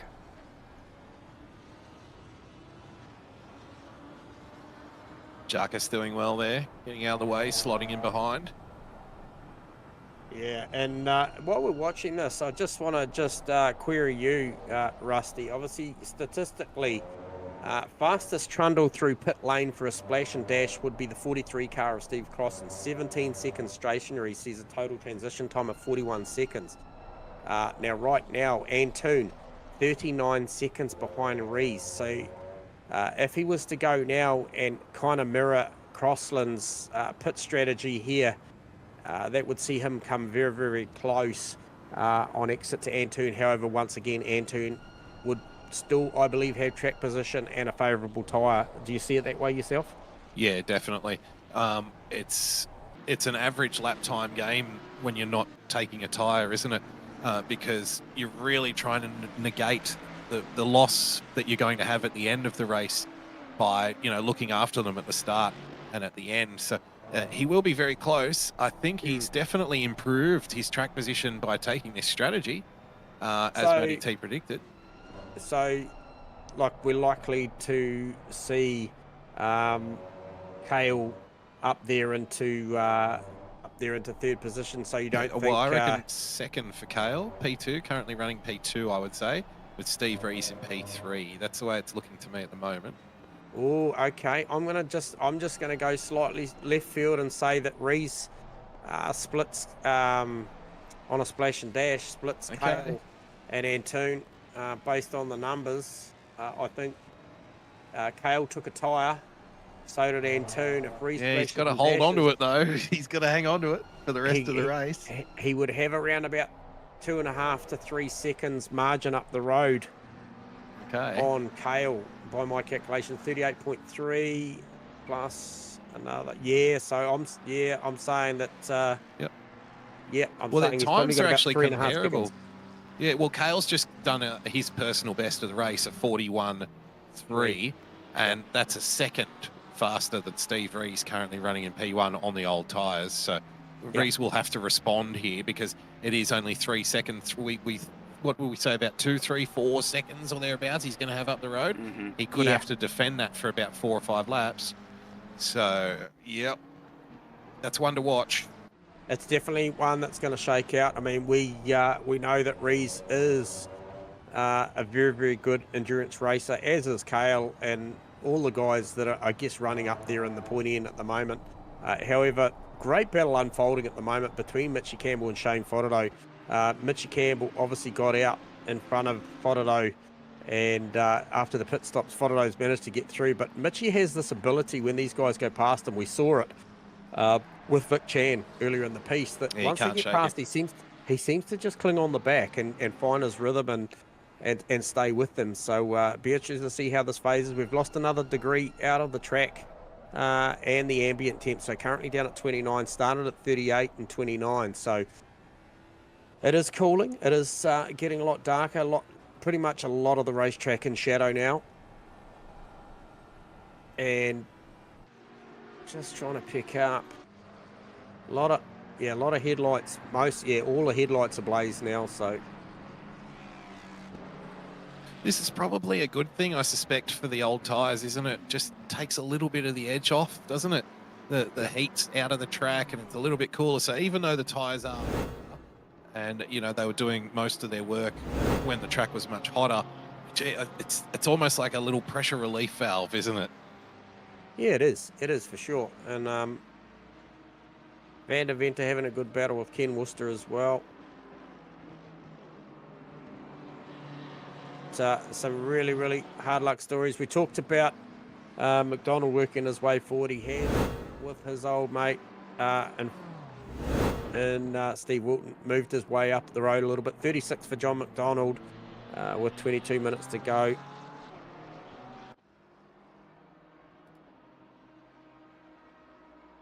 And Vaughan Martin's still trying to work over Timmy Nash. We saw this probably, 8 to 10 minutes ago. They were still going at it, and they're still going at it. So nothing's changed too much. Jan and Aerosmith just starting to reel in Crossland a little bit in that battle for P10. Just been keeping an eye on those times. Battle of the tyre at the back end, that is exactly what that is there, Rusty. So obviously Crossland, that quick stop, 17 seconds, 41 outright plays, sort of mid-35s to Aerosmith and Webley, 32-second stop. So actually, on that note, where is Webley? What's his time gap? How far is he going to get? Who's up the road? About 6 seconds off the Aerosmith-Chan battle. Yeah, and currently P13. Running in P13. So, look, mate, will that car sneak into the top 10? Potentially. Potentially, that's right. Not bad to make 30 places in a race. Yep. Pretty good effort. Definitely. Maybe more to come. So Robinson back a couple of positions. Unpitted car, allowing Fodderdo and Campbell to sneak past just there. Uninterrupted. So he knows that's not his fight. Campbell goes at it. At Fodderdo, that battle continues, although a little bit of a gap between the two of them now. Chan now ranging up on some lap traffic, as does Crossy. So that has really put Chan well in touch with Crossland now. Yeah. And this will be a fiery little battle. Crossy, that Honda looks a proper handful. Yeah, just really starting to just try and hang on to that tyre now. We'll With see them go. 20 minutes to go too, and Chan round the outside, ladies and Yeah, gentlemen. that's fresh rubber in action there, And being able to stick it around the outside. Wow. Yeah. Crossy does a great job, though, just backing himself there to stay on the race line. Send it on in there. And who's that? Who's that behind them? I see Van they were engaged. No, so Okay. he just, that's a lap car, so they've just snuck past him, just up in front. Yeah, it's not going to be for long though, because Aerosmith's behind Vandeventer, and he's going to let him through on this back straight, and he'll be right on the back of Chan then. So there's a bit going on just in front of them as well, between a couple of lap cars there. I think that's Worcester and Enright actually as well. So plenty going on there. Worcester and Enright side by side. I think there might have been a pass there. Let's get a load of that. Here we go, top of the mine shaft. Yes, you can, J-Man. I just want to mention, I talked to you about the margins. You know, we talked about 41 seconds being the margin, maybe somewhere for Steve Rees to do a very, very efficient splash and dash. The current gap between him and Antonio is upwards of 42.5 to 43 seconds. So the ledger has swung the other way. So it is effective at the moment. And to be honest, at the moment, Steve Rees is like a metronome with his lap times at the moment, just punching very, very consistent 42s. And we saw a lap in there from Phil Antoon that was a 47.6. So that's what's created the margin. And I tell you what, if he goes now, if Rees goes now, he just drove around somebody, was facing the wrong way. It was one of the motor cars. It might have been the Lamborghini of just cost Scotty him a little Rivers. bit too. Cost him about half a second. Yeah, okay. Yeah, so it did. So that'll bring the gap back. Looks like 42.5 seconds. But he's going to come out in front. If he was to go now, he would come out in front by the smallest of margins, with definitely not with the tyre underneath him. So Antoon's run into a spot of trouble, maybe traffic. This could be the race. And the thing is here, the longer now, at this point of the race with 18 minutes to go, the longer Rees waits, the better it gets, because it's less fuel that he has to put in. So it's a faster, even faster stop. Yep. You know, if he can hold out for another lap or two, it's going to be hard to get past him. I think he's going to have about 3 or 4 seconds up his sleeve if it continues the way it is.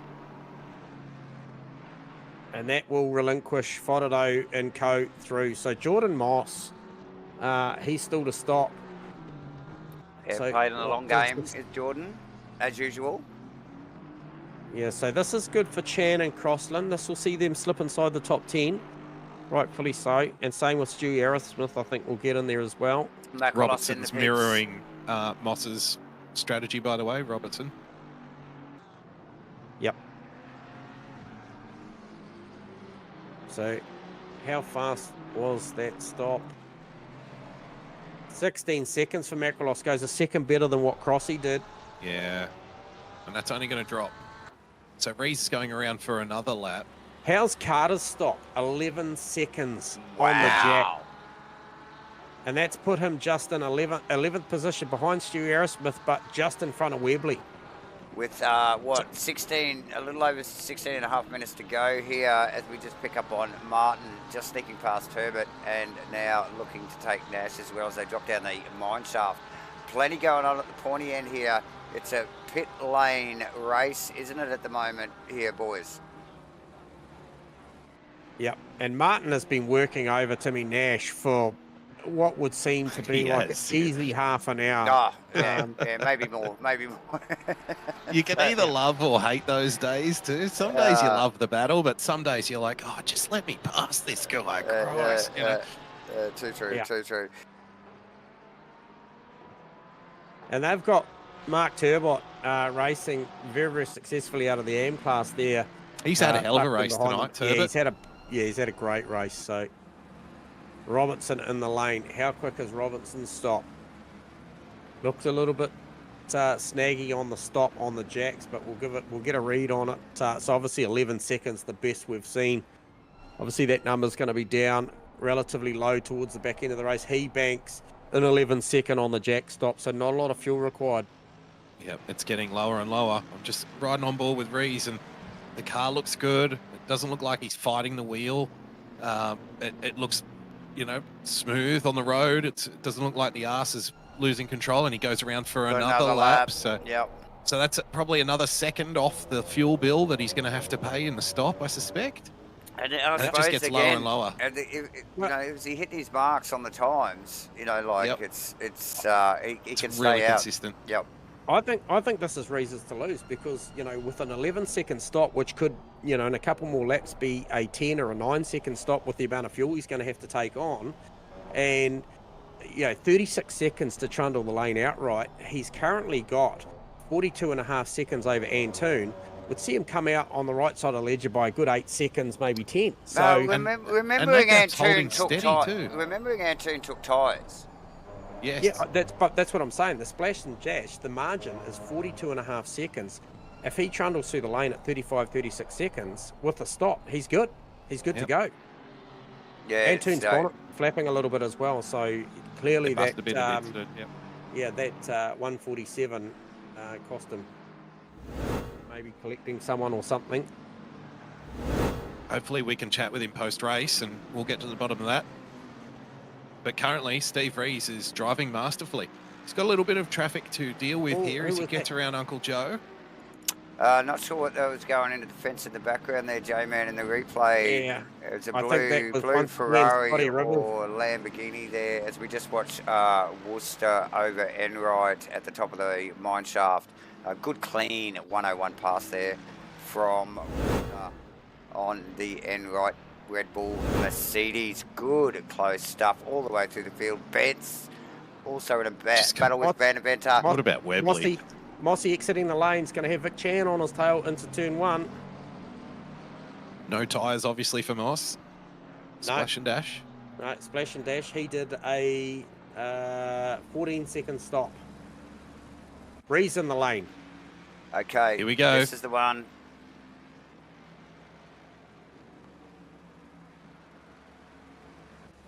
Antoon's not far. At the bottom of the mine shaft for Antoon. So 11-second stop. That's the one we called, Over the isn't salami. it? Yeah, 11-second stop. Sees him go. Out of the He's pit 35 lane. second He's outright. easily got him. Yeah, comfortably. What a masterclass. He's got to hang on for just under 13 minutes, guys. Yeah, Antoon only just across the start finish line, and Rees already tipping it into T1. So this is the fight now, ladies and gentlemen. The run down to the wire. 12.5 minutes to go here in ASRNZ's 2024 GT3 Series 2. J-Man. Chan on Moss is a fight. I'll tell you what, that is a spicy little battle going on. Jordan Moss running long, going for a splash and dash. And then obviously you've got Chan in there. Had taken a tyre, so you have the better rubber on the car. And he's right on him. Yeah, Moss is a good defender as well. He really knows where to put the car to make it just uncomfortable enough for you to second guess whether you should overtake or not. So it's not going to be easy for Vic, but you would think with the tyre under him. But I feel like the tyre changes, that value, that purchase is just starting to drop off a little bit at the end of the race, J-Man. Are you getting that same sensation? It just looks like it's not yielding enough of an advantage, maybe. But, you know, there is still 10 minutes to go. I guess it's 10 minutes more that these guys are going to have to survive, the ones who didn't take tyres. Well, I'm thinking the same for somebody like Phil Antoon, and, you know, with that carrying that little bit of damage over Ethan Cale. Ethan Cale's coming. He is coming. 1.4 seconds. He has been marching forward ever since Maverick had that incident, and then that saw him drop back a bit. Ethan Cale has actually been on the march. So Chan or Moss is a great battle, though. I think those guys will give each other a heap of respect, heap of room, but they'll go at it. And Robinson will be rubbing his hands together. Yeah, just wonder, I'd like to get to the bottom of what happened there with the damage on Phil Antoon and, you know, just how close he may have been, because I think you're right. I think he's struggling for lap time here. If we look at their last lap times, 42.4 for Antoon and a 41.5 for Cale. So, yeah, you're right. I think that is the race here. It's not so much first and second. This is Rees's to lose now. It's for Ethan Cale getting up to the second step on the podium. Yeah, did we pick up, guys, what happened, what was such a great battle between Vaughan Martin and the Fokker local car and Timmy Nash, because we lost Vaughan Martin to the pits for around about 2.5 minutes, and now we've actually lost him off the grid. So we haven't had many casualties tonight, but he would be the second. Okay. Yeah, so that's unfortunate for Vaughan Martin. It looks like he may have retired. A little damage on that Porsche too. Yeah, plenty going on still throughout the field. Bent's still, I think it's Vanderventer flashing the headlights actually to the lapped car in front, which I think is the Phil Davison car. Yeah. But yeah, because he's got Bent's right up his clacker, and that's a race going on right there. Yeah, good equally paced drivers there. They've been at it off and on throughout the night already. Oh, that's very close actually. Outside's a long way round here, eh? Yeah, it's. I don't see many come off there. No, and I tell you what. So obviously it's a great battle going on, but Ethan Cale is super in touch with Phil Antoon now. So both grabbed tyres, so both got the pretty much the better side of tyres, and you know, on those cars, and but Antoon carrying a little bit of damage might play a factor. And you mentioned Jordan Moss also. Oh, Chan! No, Oh boy! It looked like he missed another look at that. Looked like he missed his brake marker there. We just watch him drop down into the bottom of the mine shaft, gets out wide, and just literally throws the car to the inside to avoid the back of the Race Command 777 McLaren. Ouchie, that has hurt his night somewhat, boys. Yeah, and did I mention Brad Robinson would have been sitting there waiting, watching, pretty excited? Well, he got his moment. And look how close Ethan Cale is to Phil Antoon now as they come around the top there and they head down. Yeah. I wonder how much that Honda is getting hurt in a straight line with any front aero damage, J-Man. It's big strength at the Honda. So, yeah. Yeah. He was so close at the top of Lukop there. He's really starting to mount some pressure and put a charge on here. I wonder where the McLaren has a strength over this Honda, because he's clearly been lapping quicker to bridge this gap back. Super close into the final turn. Oh, we like a bit of gizzing, and the boys going at it. Cale clearly showing his intent there into the final corner. Antoon knows he's got his work cut out for him. 7.5 minutes to run, ladies and gentlemen. Don't go anywhere. Hit the like and subscribe button. And again, you are joining us here for ASRNZ 2024 GT3 Series 2, Round 2, Kyalami. Awesome racing for the last 120 minutes odd.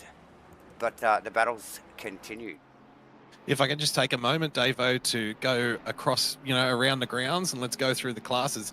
Shane Fodaday, we've talked about a lot tonight, a supreme drive in the silver class, currently running P4 on track, P1 in class, followed by one of his great rivals in Stu Arrowsmith, Steve Crossland, also in the silver class, currently running P6. It's a night out for the silver class tonight, dominating in the top 10. So well done, boys. Love to see it. Next up in the Pro-Am class, Riley Price, who we have mentioned a couple of times tonight, currently running in P13. Very, very efficient night in the Pro-Am class for Riley Price. And your number one driver in the Am class, another guy we've mentioned tonight, is Mark Turbot, currently running P23 on track. He's leading Am driver at the moment, and a fantastic driver in a field of 45 cars. As an Am driver, if you can be around halfway up the grid, it's a good night out, mate. Nice, isn't it? What? Keep it up. Yeah. Another notable mention, we've mentioned many a time tonight, but 36 positions gained for Brandon Webley. Currently sees himself sitting up there in 8th position, starting to put a bit of heat on Stu Arrowsmith. Can Webley in the next 5 minutes, top 50, 10, you reckon? Well, he's in P8. He's in P8. Can he go top 7, top 6? Can he get Arrowsmith? Can he get Crossan? I think it's a real possibility to get It's ridiculous, Arrowsmith. But that is utterly insane. I've got eyes on Ethan Cale because he is working over the back of Antoon to try and work a way past here, but Antoon's doing a great job. But the McLaren just looks very, very solid up and behind. He's just searching for a way past. Ooh. Double points for Enduros, guys, as you'll remember from last season if you're familiar with our Enduro rounds. So every position critical, especially when you're in tight championship battles. Phil Antoon will be wanting to do everything he can to keep Ethan Carl behind here, because this will have implications on the championship at the top of the field. It will. It will. Like we said, he went 3 on the trot last week. Yeah, got a tough battle ahead of him here as Kale just really starting to look outside, inside. Where can he put it? Webley now really starting to put the pressure to the fake taxi.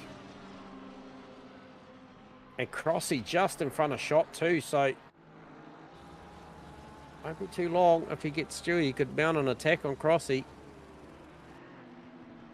Yeah, Webley definitely looking for the money shot on the fake taxi McLaren. Tail off the road after the Kyalami sausage. Doesn't lose too much though, Davo. No, but just enough, because those 3 or 4 car lengths that he just did lose, he worked pretty hard for in the last few laps. Plenty going on, like you said, with Webley starting to rage up on the back of Aerosmith, and you talked about obviously chasing down that the number 43 Honda of Steve Crossland's car, not too far up in front. Look, if Webley can get past Aerosmith, I think he will quickly range onto the back of that Honda there. But look, we have only got a little over 3.5 minutes to go, ladies and gentlemen, so not a lot of time on the hands for these guys. So not much racing. It's pretty well said and done. A big 3 push laps from here, Jamie, big if I'm not push mistaken. for the end. What's that, Rusty? I think 3 laps from here should see us home. Yeah, whereas Rees, you're probably about right, mate. And hey, I was just picked up on TV2 cam there, Davo, on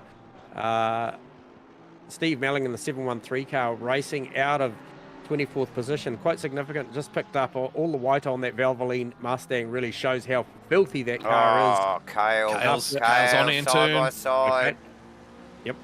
The Honda's still got enough, despite It front does. damage. It's still got enough to step away from the Macca down the straight. We had a half a look down the inside of the bottom of the mine shaft then, didn't he? Thought he was going to make him second guess it, but Antoon really, really solid in his approach to his racing lines here. So, but yeah, back to that 713 car, 3rd in class outright. Done a great job tonight and currently running what is P24. So fantastic.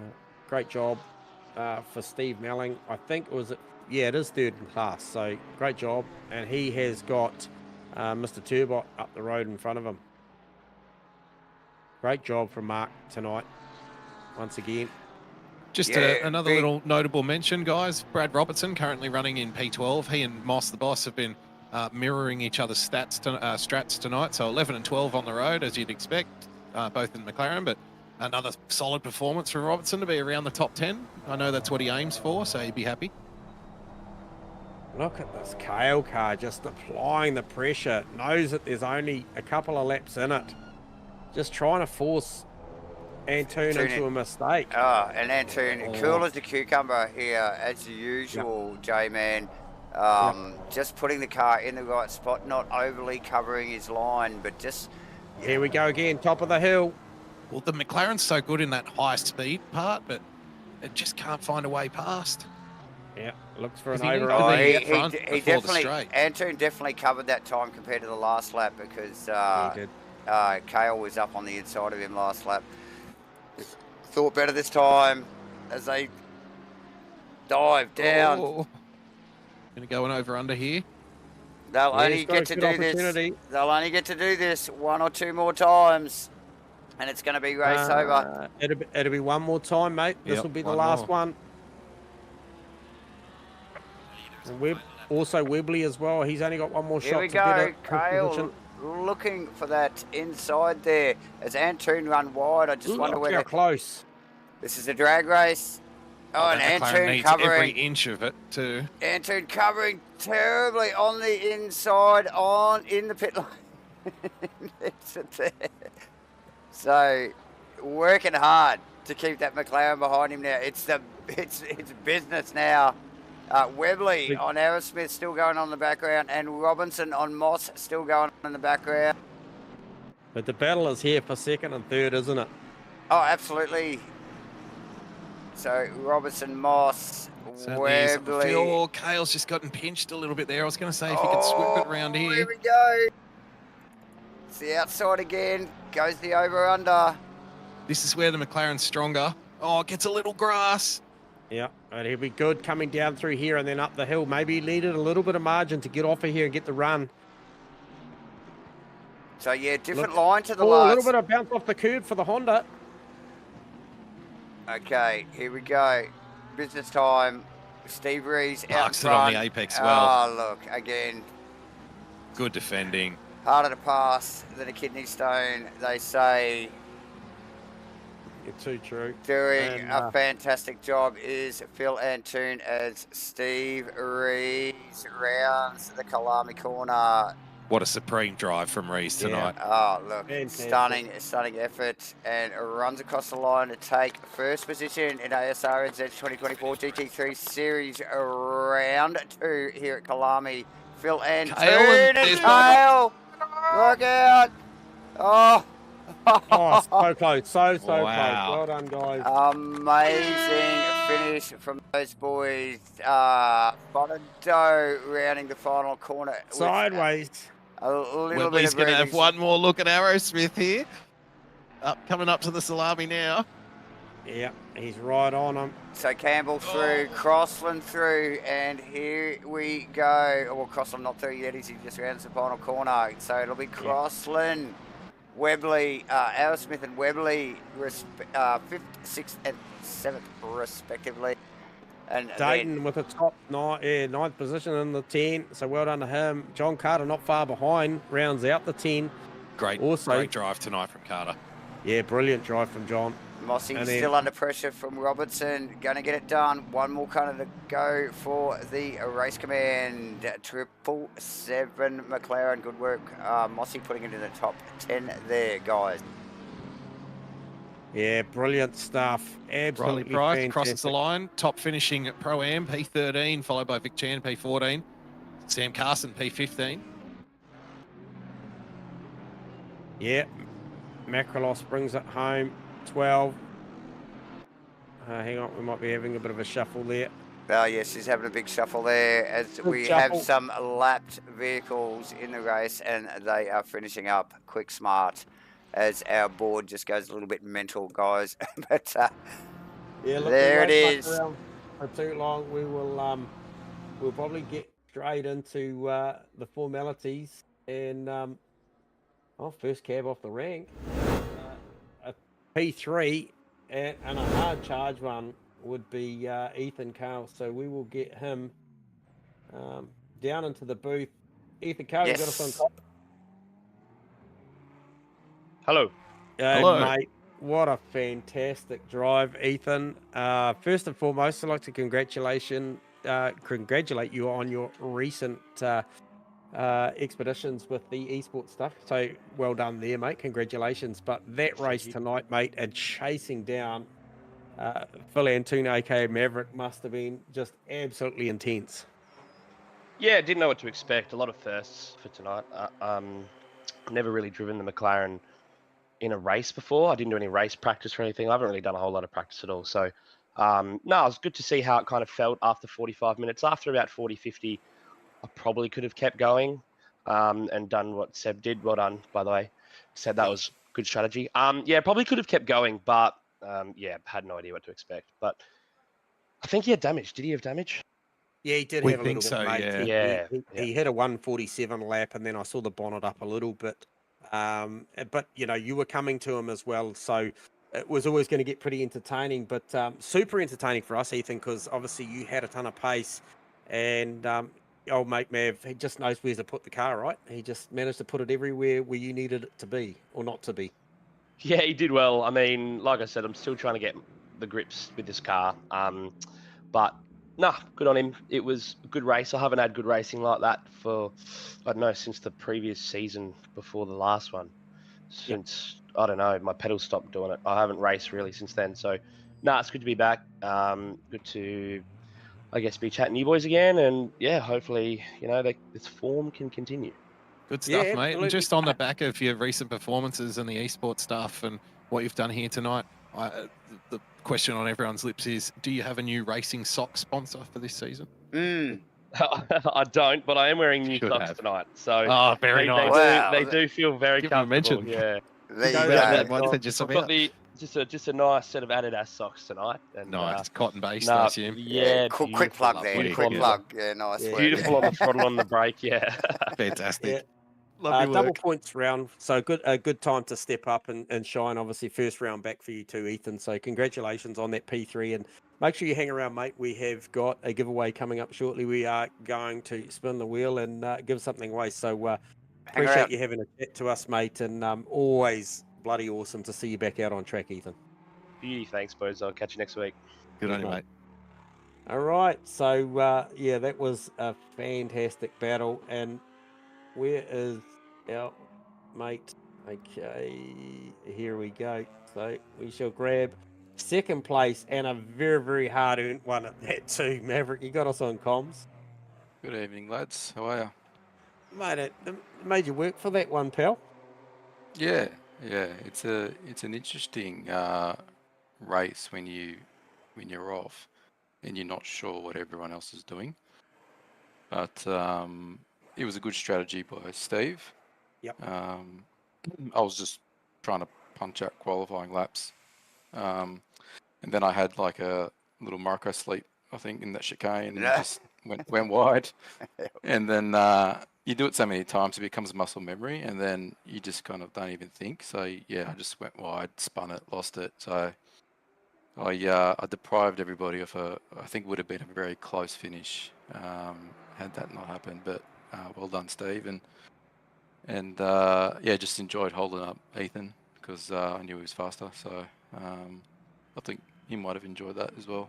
I would say very much, mate. We absolutely enjoyed it, Mav. And look, double point round, as I mentioned to Ethan as well, mate. So it's a pretty important night to step up. And obviously, Webley had a little bit of an incident off the start, which probably robbed all of you guys of a battle because he was clearly quite quick again tonight. So yeah. However, that second spot, once that pit strategy shook out, was yours to lose, and you held on to it beautifully, mate. I thought your car placement, especially at the top of the hill before you come down the mine shaft, was critical every lap, and I think you probably knew it.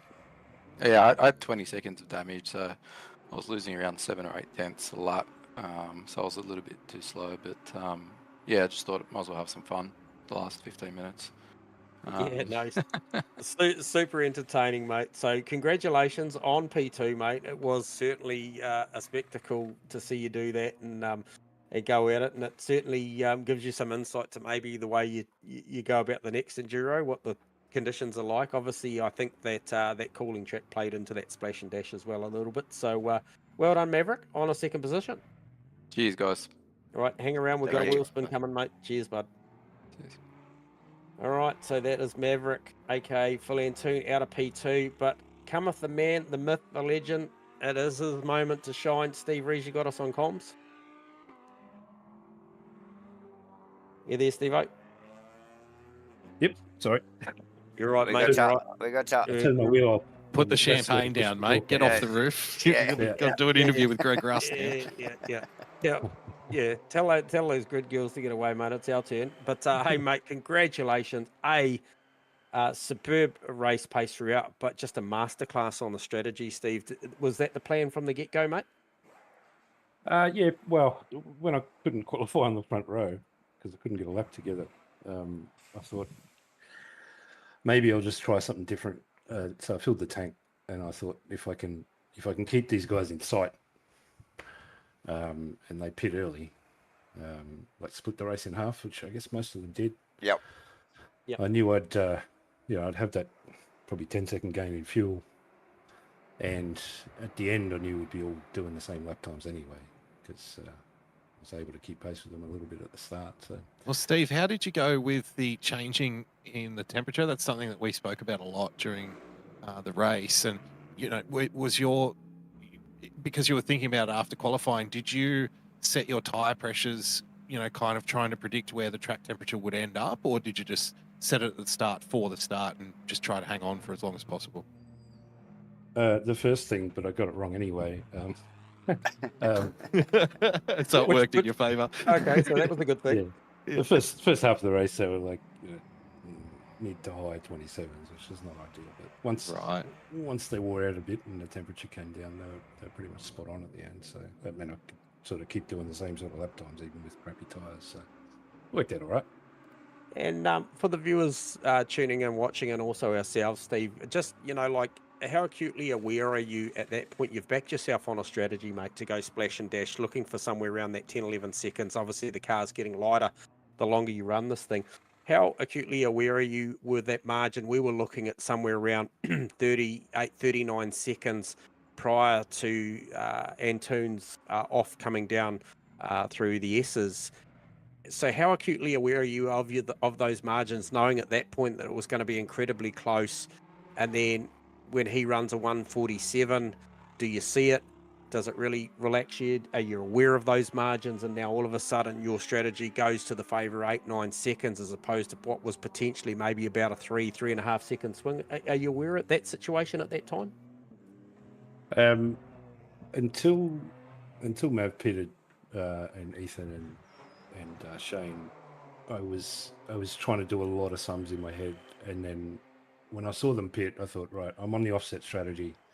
I'm just gonna put my head down, turn all the times off, and just drive. So that's pretty much what I did. So I had no clue really until I came out of the pit. So I had a quick look at where he was on track before I did pit, but obviously no idea. That's incredible that you were doing that, because you were so consistent. That's one thing we mentioned during the broadcast, J-Man. Yeah, your consistency, especially at the end of that race, it just looked like you found a good, decent clip, a good pace. You weren't trying to set fastest laps, probably looking after the tyres a little bit, but you just found a nice little groove, and it just rode you all the way home.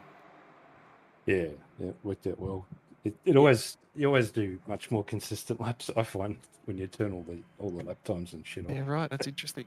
Yeah, okay. Yep. So we obviously have the luxury of time and the data. We're not out there racing cars, but it was very much a time for myself looking through the stats, Steve, that, we saw it go from what was sort of 38, 39 seconds. And I thought, this will be tight based on, Crossy was our reference. He went early for a splash and dash, and he was 17 seconds and 41.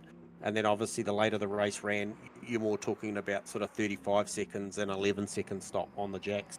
And so it was obviously favouring you. But when I saw Mav run the 47 lap, which is obviously the off lap, and picked up a bit of damage, that's when the pendulum swung super heavy into your favour. And that's why I was asking, are you aware? But clearly at that time you turned it all off, mate. And I think the average number there, if we could go and bring it back up, if we had the analytics for that, would have been somewhere around about 42.4 to 42.6 was very much your window about where you were running. Yeah, okay. Yeah, it's good to know Mav had an off. I didn't know that happened, but it would have been much closer without that, I guess, yeah. Yep. No, well, that's awesome. Well done, mate, on another fantastic result, double point round here for the Enduro. So enjoy that one, Steve. Hopefully you get a chance to watch the broadcast back, because, that was pretty entertaining stuff, mate, and a very, very solid victory. So enjoy that one. Hang around. We are about to spin the wheel and give a giveaway. So thanks for talking to us, Steve. Cheers, guys. Cheers, ASRNZ. Thank you. Awesome. Dream drive, mate. Well done. Cheers. Well done, Steve. Steve Rees, ladies and gentlemen, and that is Kyalami. That is round 2 in ASRNZ's 2024 GT3 Series 2. The is not over yet. Give us a couple more minutes. Hang around for this the giveaways. The giveaways. We're going to give away some stuff. So thank you to MATCHFIT Entertainment for not only sponsoring the series, but also broadcasting it to you live on Twitch and on YouTube tonight. And of course, Race Command, keeping all the cogs a turning to run such a slick championship like we are doing here at ASRNZ. So nice work from both of you guys to get it all together and keep it running smoothly like a well-oiled rag. But yes, time for a giveaway, ladies and gentlemen. Let's hope we've got this first time for ASRNZ and first time for season 2. How many stream decks are we giving away tonight? No 20, 30? No stream decks tonight. No stream decks tonight. Okay, if I get this right, there will be no stream decks tonight. So but let's go into it. We are going to give away a random prize. There we go. I think I got it right. So far, so good. So we're going to spin the wheel for a prize pack or a prize giveaway correctly there. And we'll see where that lands.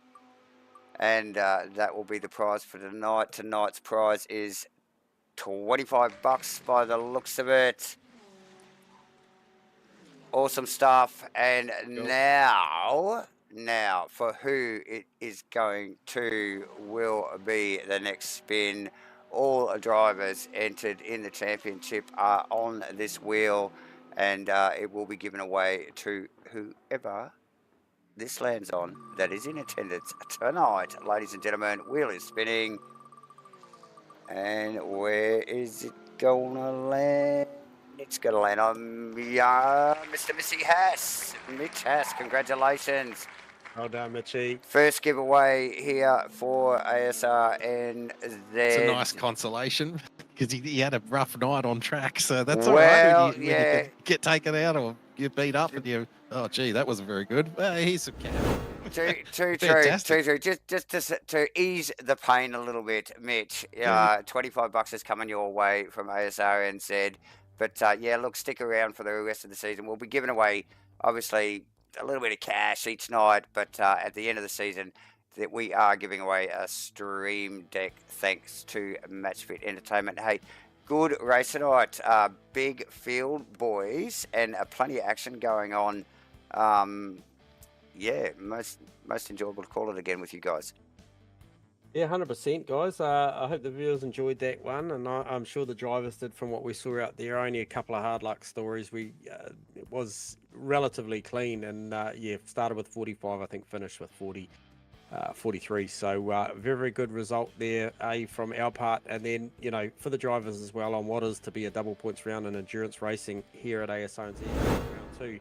I don't think it could have gone much better, guys. So thank you. No. And back into it next week, guys. Really looking forward to next week. We're straight back into another super sprint round. We are. The famous Suzuka circuit. Epic. So it'll be action aplenty. It will be action aplenty. Definitely looking forward to that, Rusty. Thank you again, everyone, for joining us here for ASRNZ's 2024 GT3 Series 2. Proudly broadcast to you live by MatchFit Entertainment and sponsored by Race Command. That's a wrap for tonight. See you all next week at Suzuka for the Super Sprint. Ladies and gentlemen, bye for now.